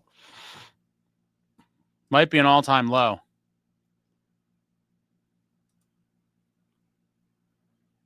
Oh, did the Blues win again? Let me see. Yeah, Rangers lost in regulation. Yeah, Blues won in OT. All right, so yeah, so you're 2 points out of a wild card, and you're chirping an Eastern Conference team. My God. Yeah, congrats on the win, random Flames fan. Chico Sprong has looked good. I think a player that offensively minded, though, has to play with Brad. He's a shot machine.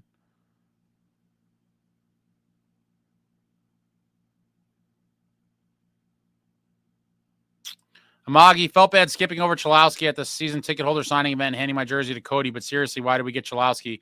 I still don't understand the exact reasoning. It's just more of an insurance policy.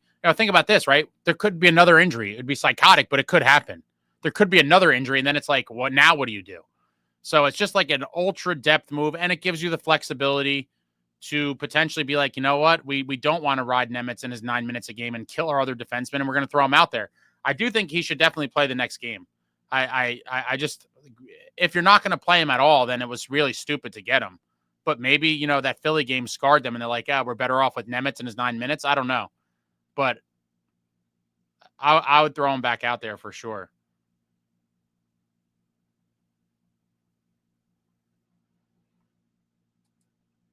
Gavin, would you have taken losing to the Rangers if it at least meant making the Eastern Conference Finals one of these past 2 seasons? I don't know what that means, but on the surface, I think I would say yes, but I don't fully understand the question.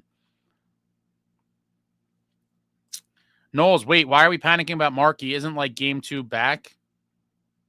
It sucks to lose, but not all his fault. Also hate winter myself, but it makes me appreciate summer even more. No, I'm not trying to jump to conclusions, but the reality is at his age, with the injury he had, there is a chance he never returns to the form we saw in December and January. I hope that's not true, but if it is, that's another setback for this team. That the future of the goaltending, I mean, the far down the line future looks very good, but if you're talking about who is our starter next season, if it can't be Marky, then you're looking at possibly being forced to re-sign Jake Allen. Yeah, it's a legitimate question. Or you go gamble on Dawes. Even Dawes being in the 1B is a gamble, in my opinion. Doug, Akira Schmid saved our 22-23 season, but ruined the next 2 seasons by having management think he was ready for the starting role, leaving them to keep Vitek and Schmid combo for a season too long. Well, he only ruined last season, really. And I can't blame that on Akira. Tom Fitz says, let's be real, Fitz is handcuffed by the owners. I fear that could be true. SJ says, I'm not blind at Ace G's. I just disagree. Relax, buddy. On this particular point, if you disagree, it's because you're blind. Like, this is not an opinion. The fact that Cody Glass and Sprong on deadline day for a team that talks about wanting to win a cup, that doesn't match up. That's like saying I want to lose weight while I'm eating a Big Mac and a large fries and a liter cola from McDonald's. I'm on a diet and then eating a bit. The two things do not go together. They don't make sense. It doesn't make sense. You're giving what you're doing and what you're saying are contradictory. And so saying you want to win a cup or even alluding to winning a cup and then on deadline day going to do that, very contradictory. And again, it's not even a debatable point, really. And the players feel the same way. Chico, people take what players say to the media literally, but players will never be honest. They're behind closed doors. They know exactly what's going on better than anyone. Exactly. And don't think for a minute that it might get hard. It might get increasingly harder to lure free agents here when the time comes. Unless we come with the best offer, there'll be probably plenty of other teams who are like, you know what? I'd rather go there. Roman Czechbonic, the worst part is they only spent, a few million of the LTIR, since Sprong is basically the salary of calling someone up from the A. All those assets come in second on the good trade. And who even knows if coming in second was real, right? At this point, You never know what's misdirection and what's not. It's unfortunate, and I hate to be negative again, but those are not moves that are going to give Nico the warm fuzzies inside and make him want to be a lifelong Devil. It's just not. Nico watch management pass on LTIR money 2 years in a row. Facts. We had $9 million from Dougie last year. I thought for sure Fitz was going to go right out and blow that. I think I even made a video with bills flying, and it was like a video speculating how we could best spend Dougie's LTIR money. We spent nothing.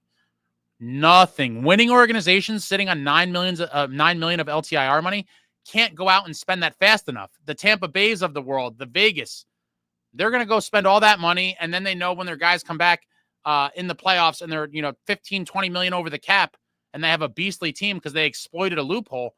That is what winning teams do. That is a team that is truly trying to win. And when there's now 2 seasons of record in a row where the Devils had that opportunity and did not do it, do not think for a second that players like Nico Hischier did not see that and know exactly what it is. They did. And smart, educated fans like myself and like Traveling Devil and like Chico and like Richard and like Roman Czechmonic and several of the other people in this group and tons that are in the chat in and out frequently, throughout the weeks. You're not fooling those people. Those are educated fans that see it exactly for what it is. And if you don't see it, you're just not educated, and that's fine. I don't expect everyone to be as educated as me. That's just the reality. And these other people that know what's going on. Some people just don't get it. It's cool. But I'm done trying to convince you of it. Brian J., you're still on live. It's time to sleep it off. Now we're talking about a different topic. Traveling Devil, on top of that, he watches Jack, the main point scorer, go down 3 times on shoulder injuries. I wasn't even going to bring that up. Doug, Fitz gets bailed out by players like Kovacevic who come out of nowhere and you say, man, Fitz made a great steal trade. Then the true colors show when the deadline comes and no big moves are made. The real true colors are when you have LTIR money and don't use it. That is it. That is it. That's it. Cut and dry. $9 million last year, we did nothing. We had 13 million, whatever it was this year, and did very little, basically nothing. And players understand. Winning, again, Tampa Bay and Vegas, I believe they both did this in seasons they won the Cup. They had a shitload of LTIR money. They spent it all, went to the cap. Their players came back off LTIR in the playoffs. They were well over the cap. I think the Lightning may have even made shirts joking about it. That is how you win when you're gifted a golden opportunity to spend well above the cap come playoff time, and you don't have to be cap compliant, and you don't do it. That is not a team truly trying to win. That is a loophole that you exploit. And the Tampa Bay Lightning and the Vegas Golden Knights have both done it. They've both done it.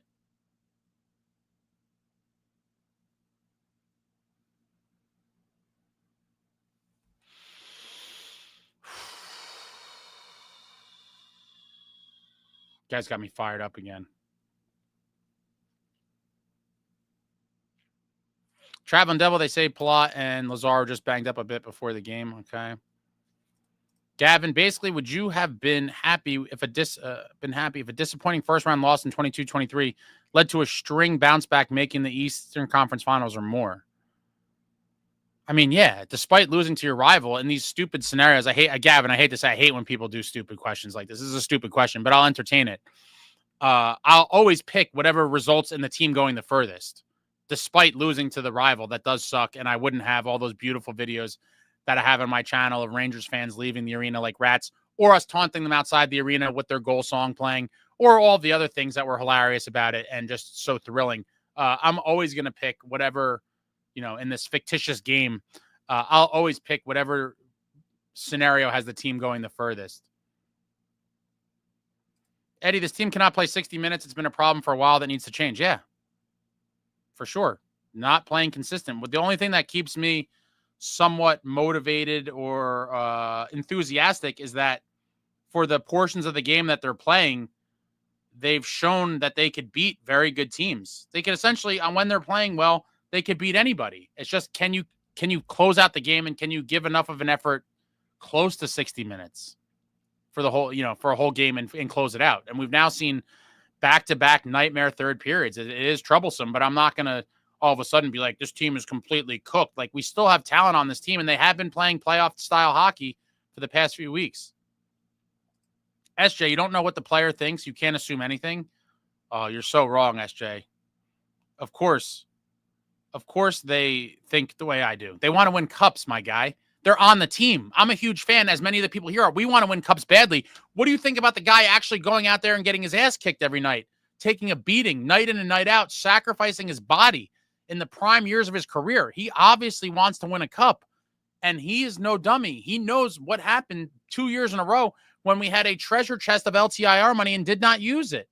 What are we talking about?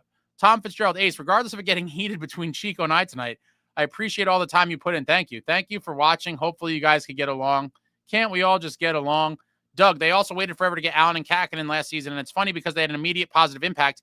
Maybe if Fitz was proactive, they would have made the playoffs last year. Oh, Doug, maybe you're newer or you just haven't heard any of the rants. That was my biggest gripe against Fitz forever, and one of, who knows how it ends. When it's all said and done, what my list of gripes with Fitz looks like at that point. But in the end, I thought, failing to get a goalie when the entire world knew we were potentially a goalie away from being a playoff team. Again, I'm not saying we would have won the cup, but had we gotten a goalie even in early February, I believe, including Jake Allen or Kakinen or any other serviceable NHL goalie, the goaltending was so abysmal. The whole world knew it. The players on the team knew it. Every fan knew it. Every analyst for the national broadcast or away teams knew it. It was no secret. Everyone on the planet knew this team was pretty decent. We scored a shitload of goals, but we were drowning because of absolutely trash goaltending. And Fitz decides to do nothing all season long, and then on deadline day gets 2 goalies. I thought I was being punked.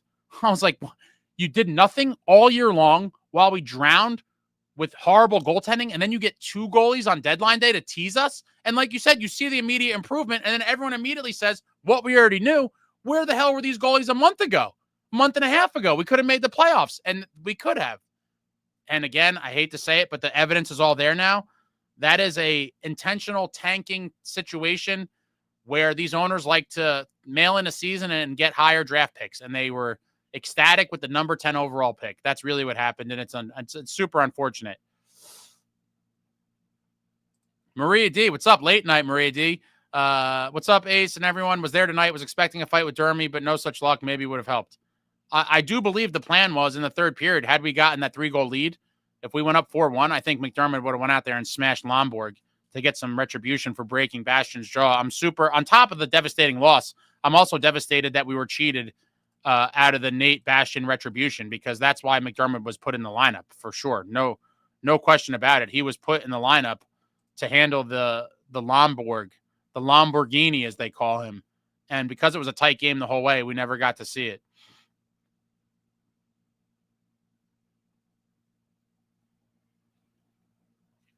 Tom Fitzgerald, LTIR not being spent is ridiculous to me. Vegas won the cup signing Hannafin with LTIR. Yeah. I mean, when you have the LTIR loophole, you exploit it. That is what winning teams do. There's no way you could tell me you're trying to win if you do not use all of the LTIR money allotted to you. That is not a team trying to win. But the majority of our fans are dumb. I hate to say it.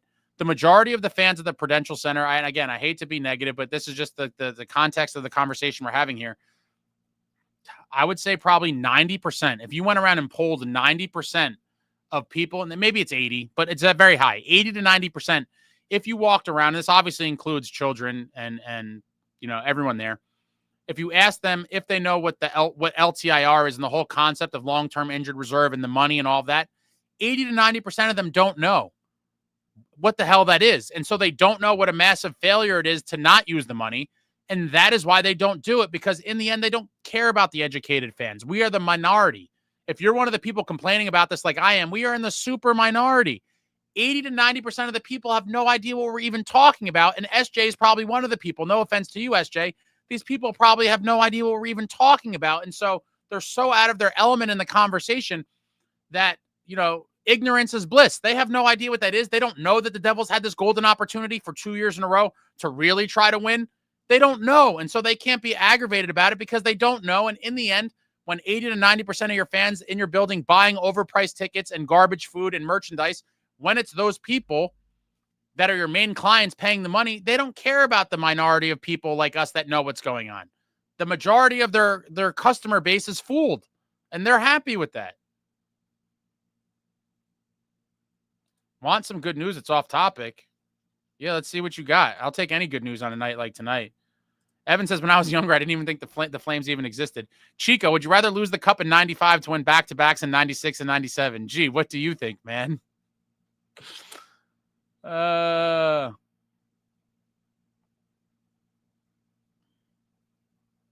wasn't a bad game, but it was a terrible third period again. SJ, so Ace, do you want a new GM? Is that have you listened to anything I just said? If you were listening to anything I said at any point in the last hour, I think the answer would be pretty clear.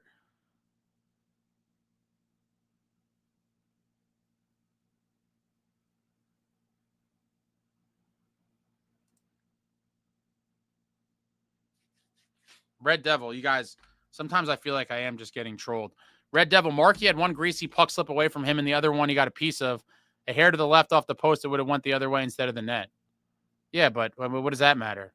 You coulda, woulda, shoulda, right? I mean, in the end, the result is the result. It was a third period collapse and a less than stellar outing from Marky.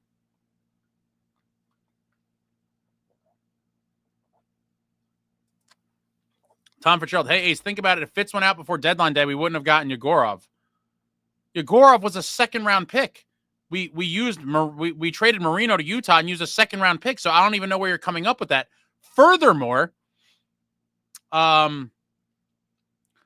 is not going to help us win anything for 5 years from now. Like, I'm so tired of this fan base being fixated on the future. The time to win is now. Were you here? You were here. We were fighting with Chico, and we're just talking about our captain possibly leaving. And that's a very real thing. You're talking about the dismantling of an underperforming core that did nothing. So I don't care. Yegorov, I love him. He's probably my number one favorite prospect in the entire organization. Yeah, I will say that definitively. Yegorov is my favorite prospect of anyone in the organization.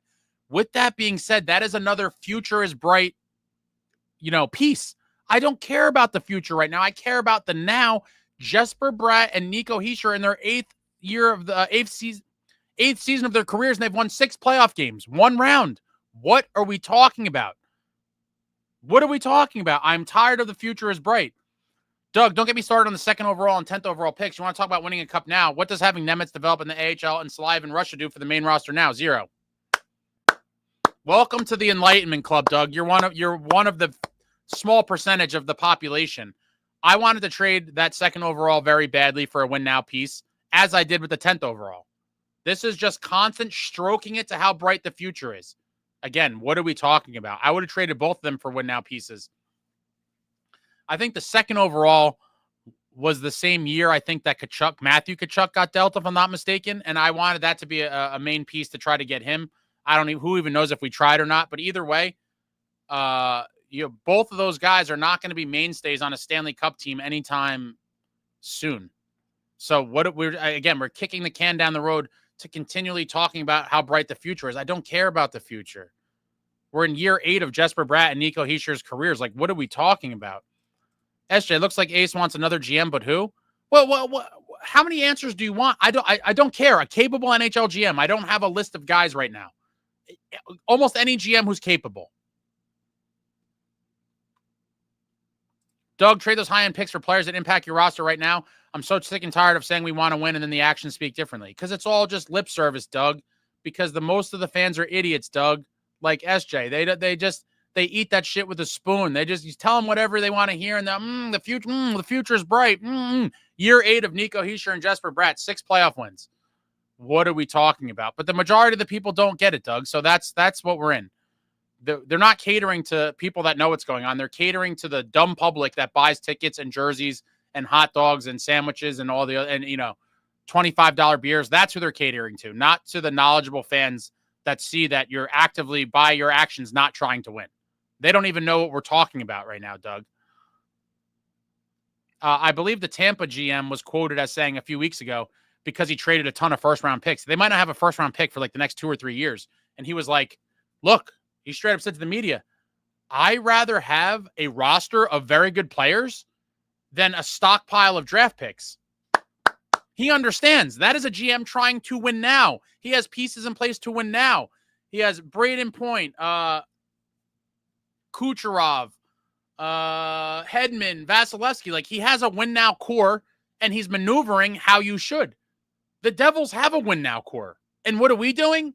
Not using LTIR money. I mean, I can't even argue with these people anymore. For anyone to argue against this point, Doug, they're not even qualified to have a conversation with us. They're just, it'd be like me trying to talk to some astrophysicist about rocket spaceship shit. I have I don't belong in the conversation whatsoever. And the people arguing against what we're saying, they don't belong in the conversation because it's black and white. They're just lost. Evan, I had no idea about the LTIR money until Ace explained it. That's fair. But you also never like attacked people or tried to like vigorously defend a point that you didn't know what you were talking about. And so I hope that in at least some of my content, whether it's videos or lives, that people learn stuff. I'm here to hopefully impart some sort of knowledge, whatever it may be, whether it's history or rules or whatever it is, onto people that don't know what we're talking about. And the LTIR money thing, you know, while it's understood by hardcores, the reality is most fans of any team are not hardcores. You go to the Prudential Center, like I said, 80% of the people there are not going to even know what LTIR is. And so that's the reality. Until there's a public outrage, like I think if people fully understood what the opportunity the Devils had in the past 2 years and they didn't use it, I think there would be some level of outrage from people. But they don't know. And it is what it is. Ignorance is bliss. Seth says, bro, drink Jack Daniels. Traveling Devil, it's almost 2 months closer to the Olympics and flight can be booked in a week and a half. That's the good news. I knew it was going to be something Olympic related. Yegorov was from the John Marino trade. Yeah. Second round pick. Chico, you got to have Subway Surfers going on a split screen under you like those AI voice shorts. You keep losing the kids and having to repeat yourself. Oh, God. SJ might get I'm not going to block him. I'm just going to ignore him. It's not Fitz's fault that those things happen, but it's his fault when he does nothing when it happens. Correct. Apparently, Matthew Tkachuk didn't want to come to NJ. And you know why? Because at that point, I believe he already saw this franchise as dysfunctional. And that was a few years ago. Think about all the dysfunction you could say happened since then. If anything, the optics on the Devils have only gotten worse, which is sad. The sad reality. Man. Doug, I know you don't like him, but that second overall was the year DeBrincat was dealt. And nah, sorry, Doug, you lose me there. An undersized guy, no way, man. I'll take my chances with Nemitz at that point. But really, it's not even Nemitz. We should have drafted Logan Cooley or Shane Wright. And at that point, I easily take either one of them as a cornerstone center for this team for the long term over DeBrincat. I just don't like the small guys. When we already have, I could deal with one or two, but we already have a whole team of them. It would be so redundant, and to me, the exact opposite of the direction the team should be moving in going forward, which is why I'm super against, the guys like Rantanen and Pettersson and Mitch Marner. These guys are all one and the same. Get me a Brady Tkachuk type, a Sam Bennett, a Brad Marchand. Give me a dog, O'Reilly. Like, those are the type of guys the Devils need. I think both in the locker room and on the ice. You need veteran leaders, guys that have won, guys that don't take shit, and will just kind of, I don't know what you want to call it, bring a jolt to the group.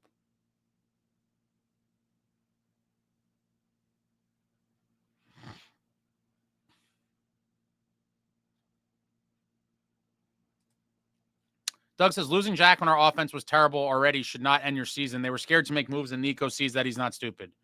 Ding, ding, ding, ding, ding, ding, ding. Tom Fitzgerald, how many of those 8 years from Nico had a team that could win a cup?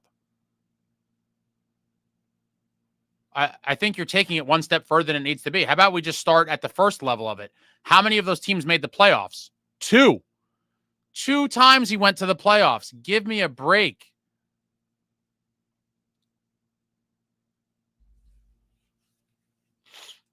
Chica says, Jack getting injured would not have thrown as big of a wrench into things if Fitz picked best player available at the draft, and this team had Rossi, Cooley, or Wright on the roster.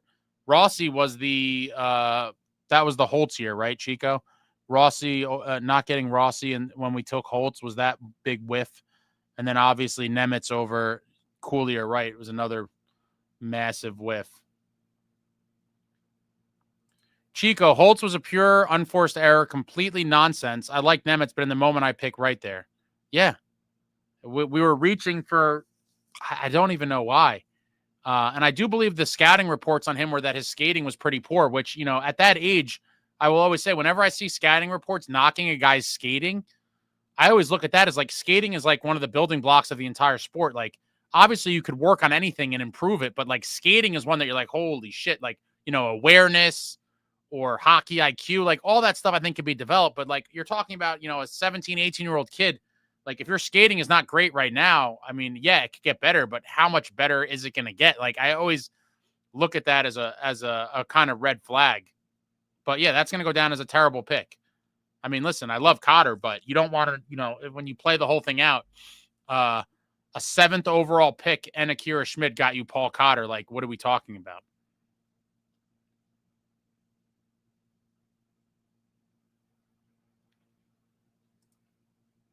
I agree. Red Devil, I want to win now mentality. I'm so sick of the future is bright mentality. I wouldn't stick that up my ass if I had room for a tugboat. Get a competitive GM, use LTR wisely, etc. Yeah. Doug says, dude, the 2nd overall is almost as valuable as the 1st. What are we talking about? I don't know. Who are you even addressing right now? Oh, you're talking. Yeah, SJ just loses more credibility with every comment he makes. I think he means well. He just is in over his head. It's all right, Doug. Rapid Blue is the new black. I'm not a Fitzgerald defender, but what good would a new GM do if their hands will be tied just like the one we have now has his hands tied by the stupid owners who don't give a shit? Very fair question. Rapid Blue is the new black. And I'm glad you posed that question. I'm glad you posed that question because here's the reality. Rapid Blue is the new black. This is the reality. I do believe the owners are tying Fitzgerald's hands like this. I do believe his hands are bound and he has a bunch of restrictions and things that he has to kind of navigate, right? And so that is a hindrance to whoever the GM is. So bad owners with whatever nonsense they're bringing, restrictions, right? But having that from the ownership group with a terrible GM is atrocious because you could look at a lot of the things Fitz did and you could say maybe the LTIR money is an ownership thing. But in the end, the owners had nothing to do with him picking Holtz at number 7, with drafting Nemitz at number 2 instead of drafting Logan Cooley or Shane Wright or trading the pick for win now help. And you could go on and on down the list with a bunch of other stuff. And so I do think that the owners will always be a hindrance to some extent. But when you have owners that are involved that way with their limitations and you have a terrible GM, where are you going? I mean, a better GM, even in Fitz's spot with all those restrictions, still would have a better overall result than what we're getting now. And so I do agree that I think everyone's hands will be tied, but you put yourself in a better position with a better person at the helm, even with the limitations.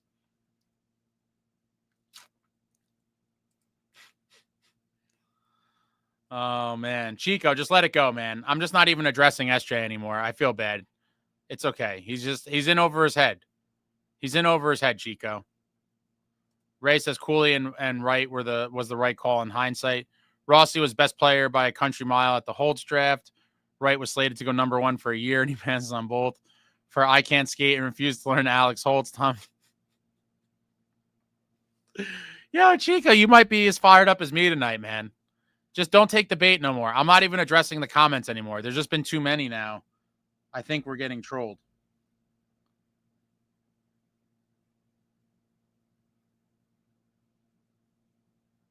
I think we're getting trolled. Draft the best player available. This team could have had both Ross and Wright right now. Can you imagine, Chico? I mean, wow. That team, this team looks so much different with the two of them. It is crazy. And it's like, we're not asking, like, I hate when people do revisionist history where they're like, we could have taken X, Y, and Z, and they were all like reaches or they're all like kind of bizarro, like not realistic scenarios. But when you are talking about the best player available on all of the draft boards, like they call this chalk, like chalk. You just chalk. You're not reaching. You're just doing what everyone would have done. And if you did take the best player available, we would be a powerhouse right now. And so, again, I can't let people slide for these things either. People seem to just forgive everything, even if you only did one or the other, right? I mean, God, missing on a number 2 or a number 7 is painful for sure. Missing on either one of those is a huge misstep. But missing on a number 2 and a number 7, cardinal sins. And if you have too many centers, guess what? You could trade them. That's a thing you could do in the NHL. It's legal. It's not against the rules. Oh, man. Man, oh, man.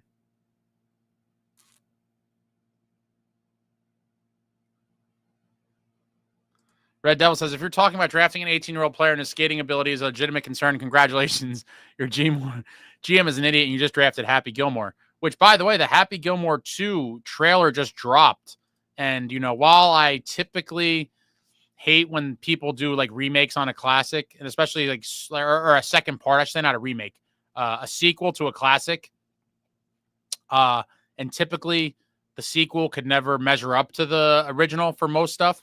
And again, I think that's the case here. I'm just hoping that it doesn't like put a stain on. I guess it can never put a stain on the original, but I hope they at least do it somewhat justice with this Happy Gilmore follow-up like 30 years later. But I will always say 2 of my favorite sequels of all time of a movie are part 2, whatever you want to call it, sequel, part 2. Home Alone 2 was excellent, and Mighty Ducks 2 was excellent as well. So those are movies that, you know, the second one, maybe while it didn't, it wasn't as good as the first per se. The fall off wasn't dramatic. And then obviously Godfather 2, amazing film as well. Those are probably my top 3. I'd have to think about this, but those might be in no particular order, my favorite 3 2s. Home Alone 2, Mighty Ducks 2, Godfather 2. Doug, it was the purpose of that draft to 9. That season, the Devils were forced to trade Holloway and got draft capital to rebuild around Jack and Nico. They trade Holtz, Mercer, and McComadulin.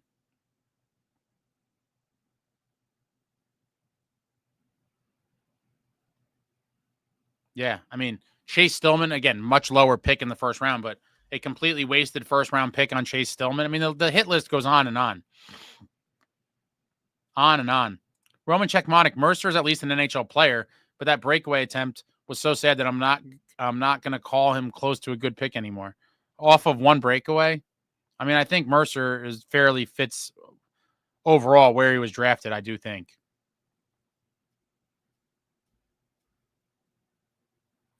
Chico says there's a problem under Shiro and it's a problem under Fitz. He's got to go. It's the same problems forever.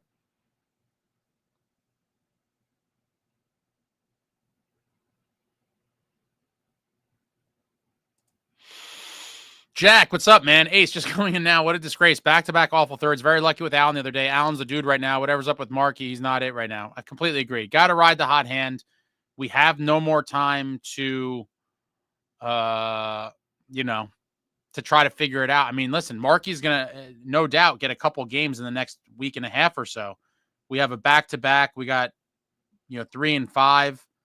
So he's going to have to get some time, and hopefully he looks much better. But if the playoffs started tomorrow, this is a Jake Allen net. Chico says, Ty Smith, I gave Shiro a pass for, and he was the consensus best player available at the 2018 draft where they picked, and he just didn't pan out. Jack, I don't know who these bad thirds are on the last few games. Got to clean it up. Awful. As for Marky, this ain't the time to be healing on the fly and playing through lingering injury. Yeah, and I wonder again, we talked about this earlier, is he still injured, or is it just rust from missing all the time? Whatever it is, we have 12 games left, and so we don't have a lot of time to get him back up to speed.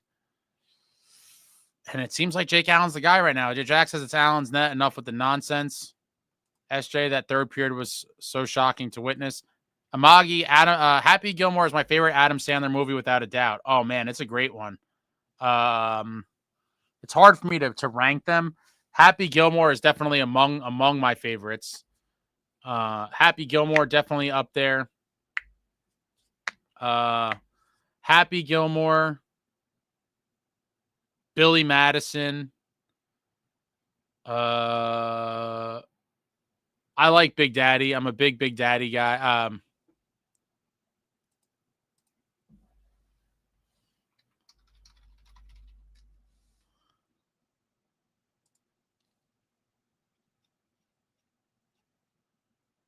Uncut Gems was sick. I forgot about that one. It's like a serious movie. You had all the funny ones earlier on.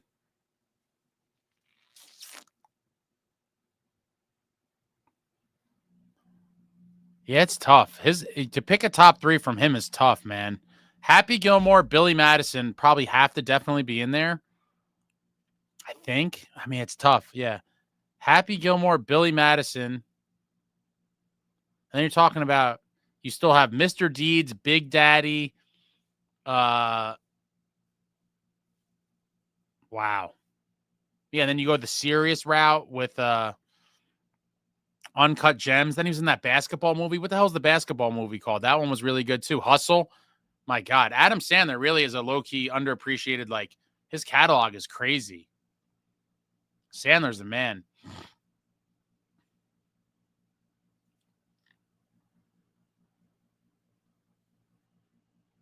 Oh, you guys are talking about seconds. Terminator 2, Anchorman 2, Top Gun Maverick, Back to the Future Part 2, Rush Hour 2. These are good ones. Jack says, I'd become pregnant before Mercer finishes on a breakaway, and I'm a male. Hey, man, it's 2025. Anything could happen. Red Devil Ace, I agree, but Godfather 2, D2, Home Alone 2 were all hits because they were made in an age where movies didn't suck. But hey, maybe Happy at least gets into the AHL and Happy Gilmore too. It's so true. I mean, listen, everyone always says that everyone always favors like things from their time period or generation. But I will say that I do think the 90s was peak civilization. I will never be convinced otherwise. Sports, you had the all-time greats in every sport. I mean, the NBA, you have Michael Jordan, Patrick Ewing, all the greats of the 90s, Larry Johnson, just so many, Charles Barkley. The 90s NBA was great. The 90s NFL, you're talking Brett Favre, Jerry Rice, Emmitt Smith, Troy Aikman, and 90s hockey with, Brett Hull, Madonna, Joe Sakic, just so many, Scott Stevens, all the legends. For me, 90s sports was definitely the pinnacle. And then you go to 90s, movies and music. We're talking about all the movies like this, bands like Nirvana, even bands like Bush. Like, there's not even bands like Bush anymore. I love Bush. Just so many, 90s rap was a phenomenal. And a lot of I love 90s rap. Just music, movies, pop culture, and just everything was sports. It was all the 90s was peak civilization, guys. I'll never be convinced otherwise. Chico, the MCU ruined movies. It was fun at first, but now everything has to be a universe and have painfully ironic writing.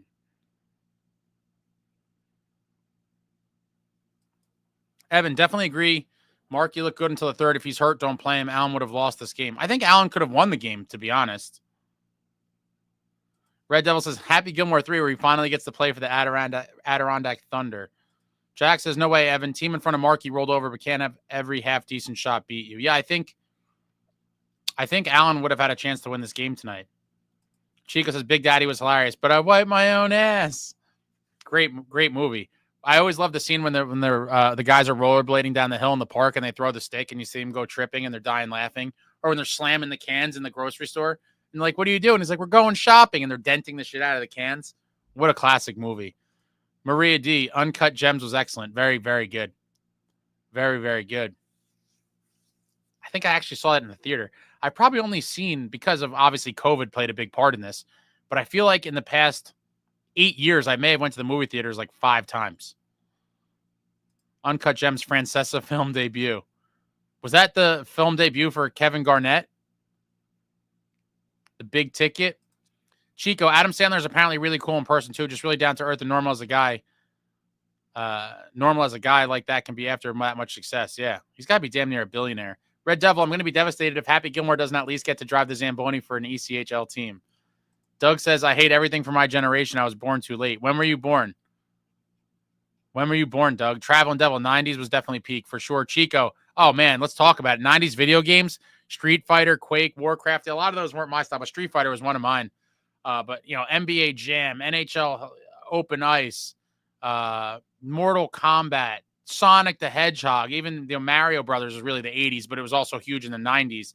Yeah, the 90s, NHL 94. I mean, the 90s really was the golden age. I'm glad you all agree. It's probably because you're all similar age. But the 90s really was like...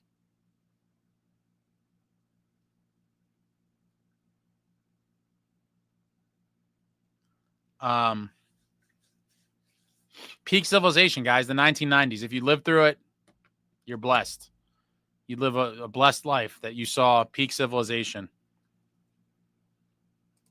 MJ and the Bulls was, well, I'm hoping you saw the documentary, The Last Dance. Hockey's my favorite sport by far, but The Last Dance might be the best sports documentary I've ever seen. The ESPN documentary about the last Bulls season. They put it out during COVID. What insane. Completely insane. Chico says, I'll take 90s rent back in a heartbeat. I mean, 90s price of anything, right? I mean, shit. Wild. Maria D, 90s, the golden age. Absolutely. Little Nicky, I've seen like a couple minutes of that, I think. I've actually never seen that full one. And I never saw all of Click either. There's a lot of Sandler movies that I never watched for whatever reason. I don't know why.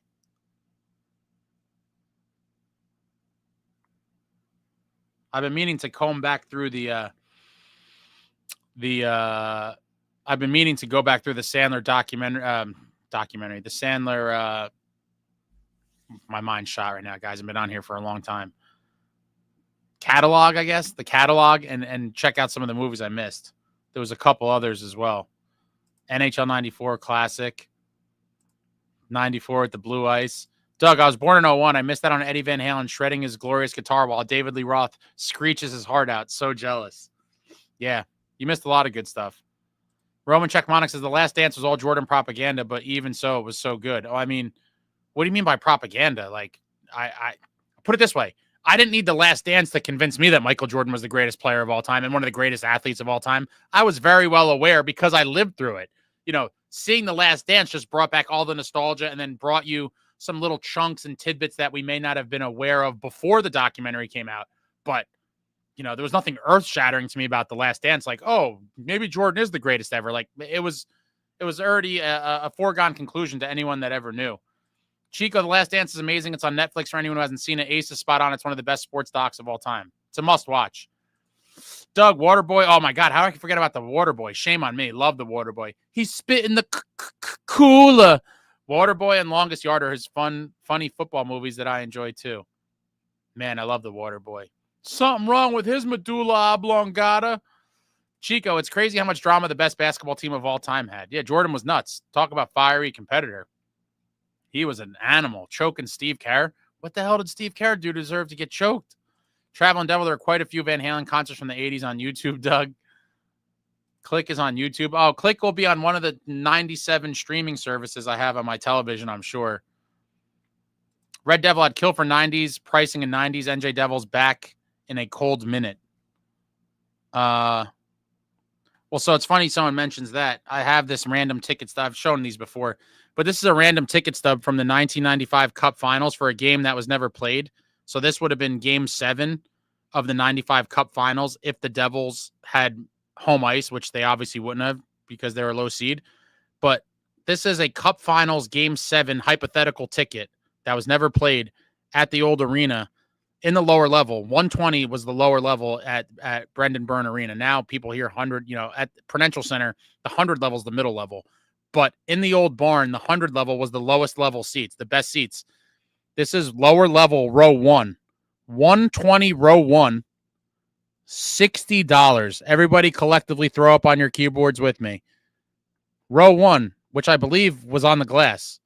60 doll hairs, American. Soak that in.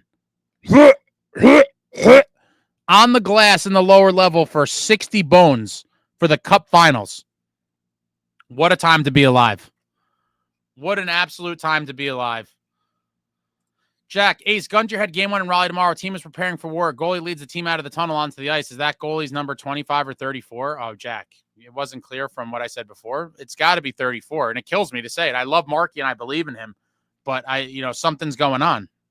Something is not right, and it would be a disservice to say 25 with that gun to my head. Knowles, wish they would do a similar Last Dance documentary in the 95 to 2001 Yankees. That would be sick. I'm not a baseball guy, but I would even watch that, I would definitely watch that just because I'm familiar. I'm a casual other sports fan. I mean, I guess now I wouldn't even say I'm a casual other sports fan, but back my whole life I was.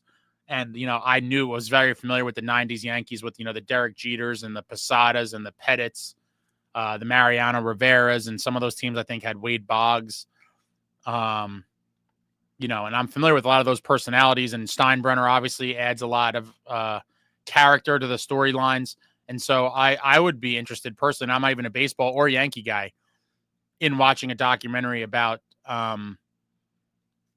those teams if they did a similar one. Jack says, I always like Catching Hell, ESPN 30 for 30 about Steve Bartman incident. Excellently done. I've been meaning to watch that one forever, too. For those that don't know, he was the Cubs fan who he reached over and grabbed the foul ball that I think was Moises Alou would have caught, right? And, like, the Cubs went on to lose the game and, like, the streak. And I'm pretty sure, if I'm not mistaken, he was in hiding from the public for, like, 30 years or something. Or it's 25 years, whatever it was.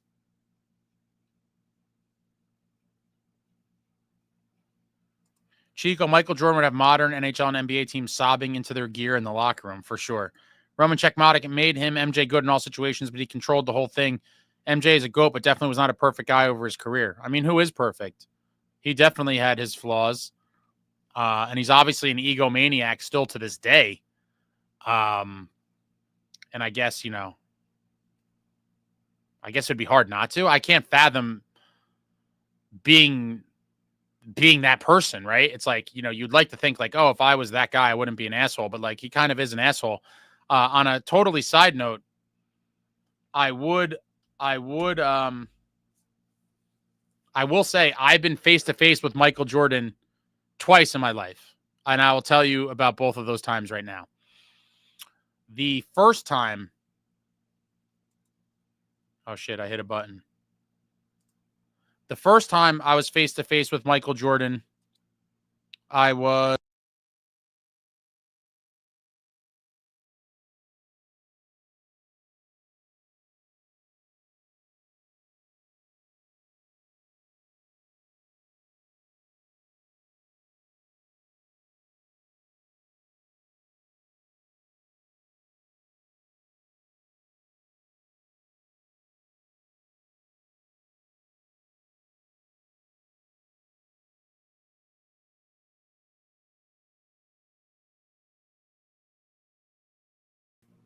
all right, sorry guys, I hit the button by accident. All right, so on the topic of Jordan, I was face to face with him twice, about 8 years apart. I just want to make sure I get the right.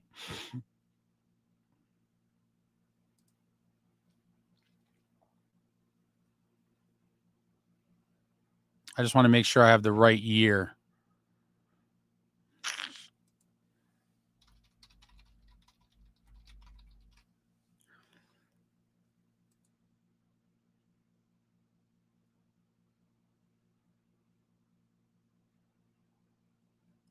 Damn.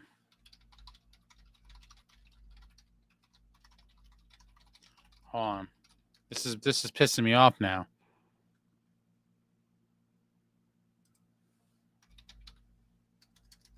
I don't know why I can't remember this.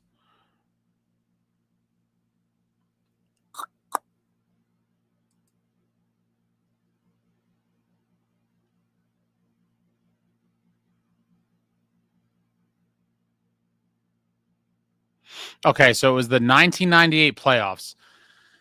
The Chicago Bulls were playing the New Jersey Nets in the 1998 playoffs in the first round. And I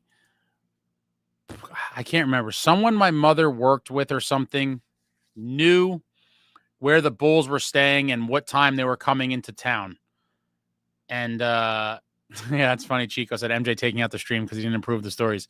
No. So my mother's friend worked where the Bulls were staying, and he or she, I don't even remember, knew what time they were coming in, and knew, every kid my age, I was 12 at the time, loved the Bulls. I always loved Jordan, watched the Bulls, and, I had Jordan jersey and collected his cards and all that shit. So my mother takes me there, and there was me and like maybe 3 or 4 other kids. And I was trying to get, I forget, it was like a basketball. I don't remember what I brought to get signed, but he straight up, him and the rest of the team just walked right past us. Like 3 or 4 kids, bro, 3 or 4 children walked right past us. Didn't even really look at us. And I was like, wow, what a scum. Like if there was like a ton of people, I wouldn't have judged them, but there was like literally 3 or 4 of us wouldn't even look at us. And then, so that was 1998.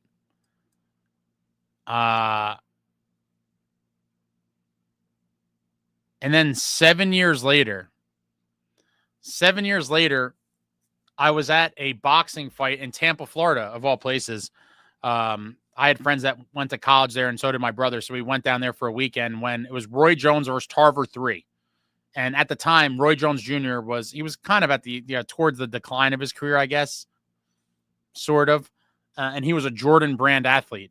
He rocked the Jordan trunks with the, the Jumpman logo and the shoes and all that shit. So he was a Jordan brand athlete, and I guess him and Jordan were kind of friendly. I didn't even realize that Jordan was going to be there. But long story short, I ended up with a second row ringside ticket. So I'm literally second row ringside at this fight I was 20. I was 20 years old. So I'm second row ringside, and right before the main event, I was there for a couple of the undercard fights. Right before the main event, I hear like the crowd goes crazy, and I'm like, what the hell's going on? And I'm like second row ringside, so I'm looking around, and I hear the crowd going bananas, and everyone's standing up. And I look around, and I see coming out of the tunnel coming through the floors, like the ringside seats, Michael Jordan and former New York Knick Charles Oakley. I'm like, holy shit, right? And I know that Jordan is a notorious asshole. So everyone's like yelling, Michael, Michael, Michael. And he's ignoring everybody, right? So what do? I'm like, oh, this is my chance. I go, Oak, I'm from New York. I'm like, Oak. And I was like, oh, can I get a picture? And he knew my plan. My plan was for Oakley to be like, yes, because no one was calling to Oakley. Everyone was calling to Jordan. But I'm sure there's, Jordan rules. Everyone saw, if you saw The Last Dance, Jordan rules. I'm sure for his boys that he hangs out with, the Jordan rules are in effect. Like, don't be bringing people around me and stuff. So I was trying to sneak in and, asking Oakley for the picture. And then I was going to try to move in and get the picture with both of them. But Oakley was like, oh, maybe later, because he knew what I was trying to do. But then anyway, so they continue to walk in, and Jordan ends up being like 5 rows behind me. He was actually in the corner, 7th row. I had better seats than Michael Jordan at a boxing fight. True story. He was like, 5th or 6th, maybe 7th row off to the side. I was dead center. And I think I got super close to him and tried to get a picture. He ignored me. And this is before cell phone cameras. So I ended up like snapping with my my Sony CyberShot camera. Like I took a picture, like literally with my camera, almost touching his face. It's pretty funny. But yeah, Jordan chumped me twice, face to face. Once in 1998 and once in 2005. Yeah, Doug, $60. You mean a tank of gas? Yeah, or in 95, 30 years ago, it was against the glass for the Cup Finals. Chico says, adjusted for inflation, that ticket is $126 and $25. Yeah, no, a seat like that is pushing 4 digits. Oh, way more than 4 digits. You're dreaming, Chico. Decent lower levels, not against the glass, or for the Cup Finals. I think the Devils put out the pricing recently. I want to say I calculated because I did like the bundle pack. I think it came to like $1,300 a ticket or so. Jack, favorite sports doc for every sport? I know you said Last Dance for NBA. I don't know that I've ever really seen a baseball documentary or a football one. I mean, they would probably all be 30 for 30s, if I'm being honest. I mean, ESPN knocks it out of the park with the 30 for 30s. I'm trying to think. Is anyone still in here?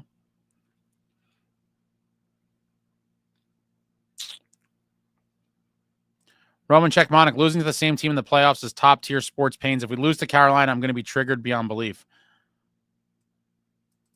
Oh, Jack, back to this. I didn't finish watching the whole thing. I saw bits and pieces of it. I've been meaning to go back and watch this as well. The 30 for 30 about the Avalanche Red Wings. I only saw a few minutes of it online. I never finished it. That one looks amazing, and Steve the Maniac told me that is a great one that I have to finish. There was a 30 for 30 on how that crazy guy tried to buy the Islanders when he had no money. His name is escaping me right now. But 30 for 30. And I believe Kevin Connolly, a.k.a. E from Entourage, produced that one. He's a huge Islander fan. Was his name Spanos or Spano? I forget. Maybe I'm confusing that with someone else. But there was a guy that tried to buy the Islanders in the 90s who like had no money and did all kinds of fraud. It was a crazy documentary. But yeah, pretty much 30 for 30 is like on the money, man. They don't really miss. Roman Czechmonic, losing to the same team in the playoffs is top-tier sports pains. If we lose to Carolina, we're going to be triggered beyond belief. I hope we get in, and I hope we beat them. Jack, Bartman still hasn't made a public appearance since. He has turned down offers of several $100,000 to appear for signing or photos and such. Wow. Chico says, I would argue to win as much as he did, you have to be crazy. For sure. He was wired differently. Completely differently. He may have all disappeared. They gave him a ring when they won in 16. That is crazy. Yeah, MJ cut the stream off. Jack, Blues Canucks game was awesome tonight. Winner gets the second spot in the West. Canucks tied it with 2 seconds left. Blues won an OT. Playoff hockey being played there. Playoff hockey is going to be being played across the league on a nightly basis. Many teams have something left to play for, whether, again, it's the wild card to try to hold on to the division. A couple teams still playing for a President's Trophy. Damn, the Capitals 100 points, and the Jets also have 100 points. Beastly seasons. Are they the only 2 teams in contention? Yeah, pretty much. My God. And the Caps clinched a playoff spot, too. Must be nice to clinch one this far out. 100 points. That's psychotic. The next closest points total in the whole Eastern Conference is the Hurricanes with 88. It's crazy.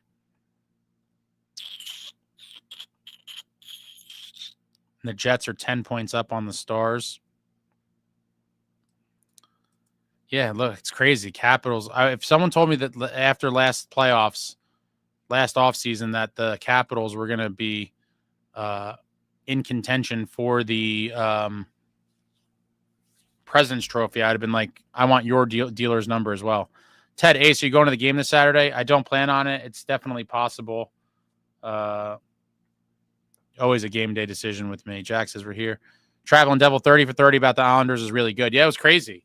That's already been out for years now, too. Years are just flying by. But yeah, Kevin Connolly, one of my favorite shows when I was a kid or in college, whatever you want to call it, Entourage. And the character that played his name's Kevin Connolly. He's a huge hockey fan in real life and Islanders fan, and he was a producer of that documentary, I believe. Anyone have anything else before I get out of here? This turned into a marathon. Didn't mean for it to be this way. People got under my skin, and I don't know how we got here, but here we are.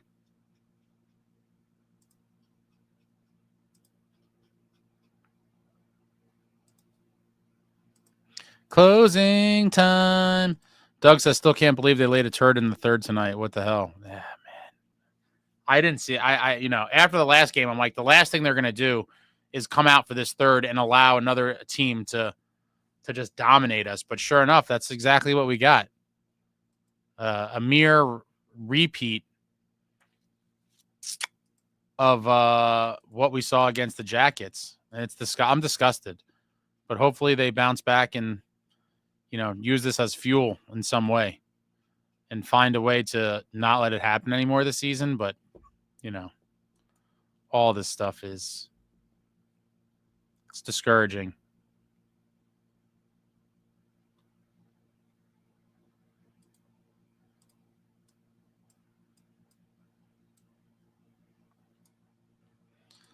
Closing time. Yeah, it's late. Man, next game against Brady and the Sens also coming off a loss.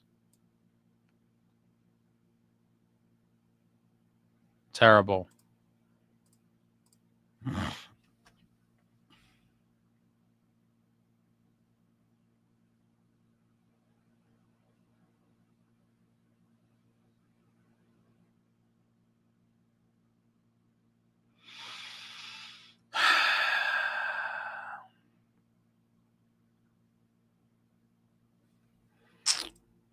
I lost my spot.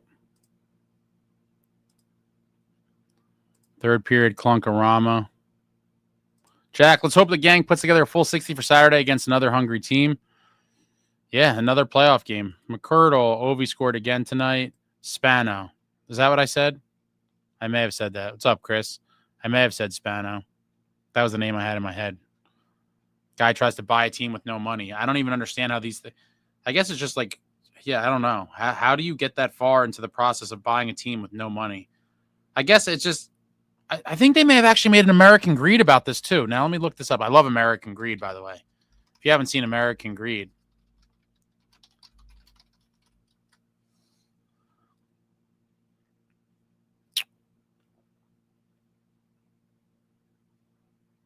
I can't find it, but I feel like there was an American Greed about this.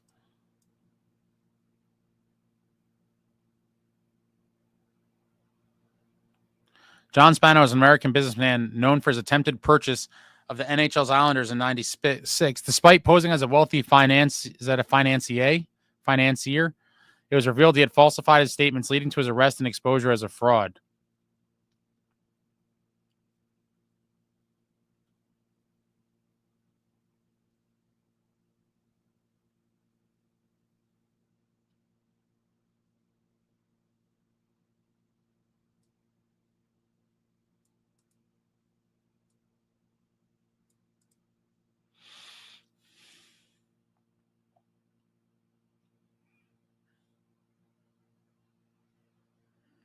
That's hilarious. Guy almost bought a sports team. Have a good night, everyone. Good night, Traveling Devil. Really thought they had the W. All right, guys, that's it. The Devils, what could I say? This is in the running for most painful loss of the season. Devils lose to the Flames 5-3, blow a 2-goal third period lead. I still think the Stars one may have stung a little bit more. But either way, they're both horrible losses. Second game in a row, the team falls apart in the third, and we weren't lucky to have a goalie steal it for us this time like Jake Allen did the last game. That's it. That's the story of this game. Thank you all for coming out. Appreciate all of you. Hit the thumbs up on your way out. New stuff coming out all the time. I'll be back Saturday, maybe with the pregame. I'm obviously going to definitely be with the postgame. And that's it. Hit the thumbs up on your way out. Cam Jansen Part 3 coming out very soon. And that's it. That is all she wrote. Like, comment, subscribe, and all that jazz. I'm dying over here. Until next time, friends, let's go Devils.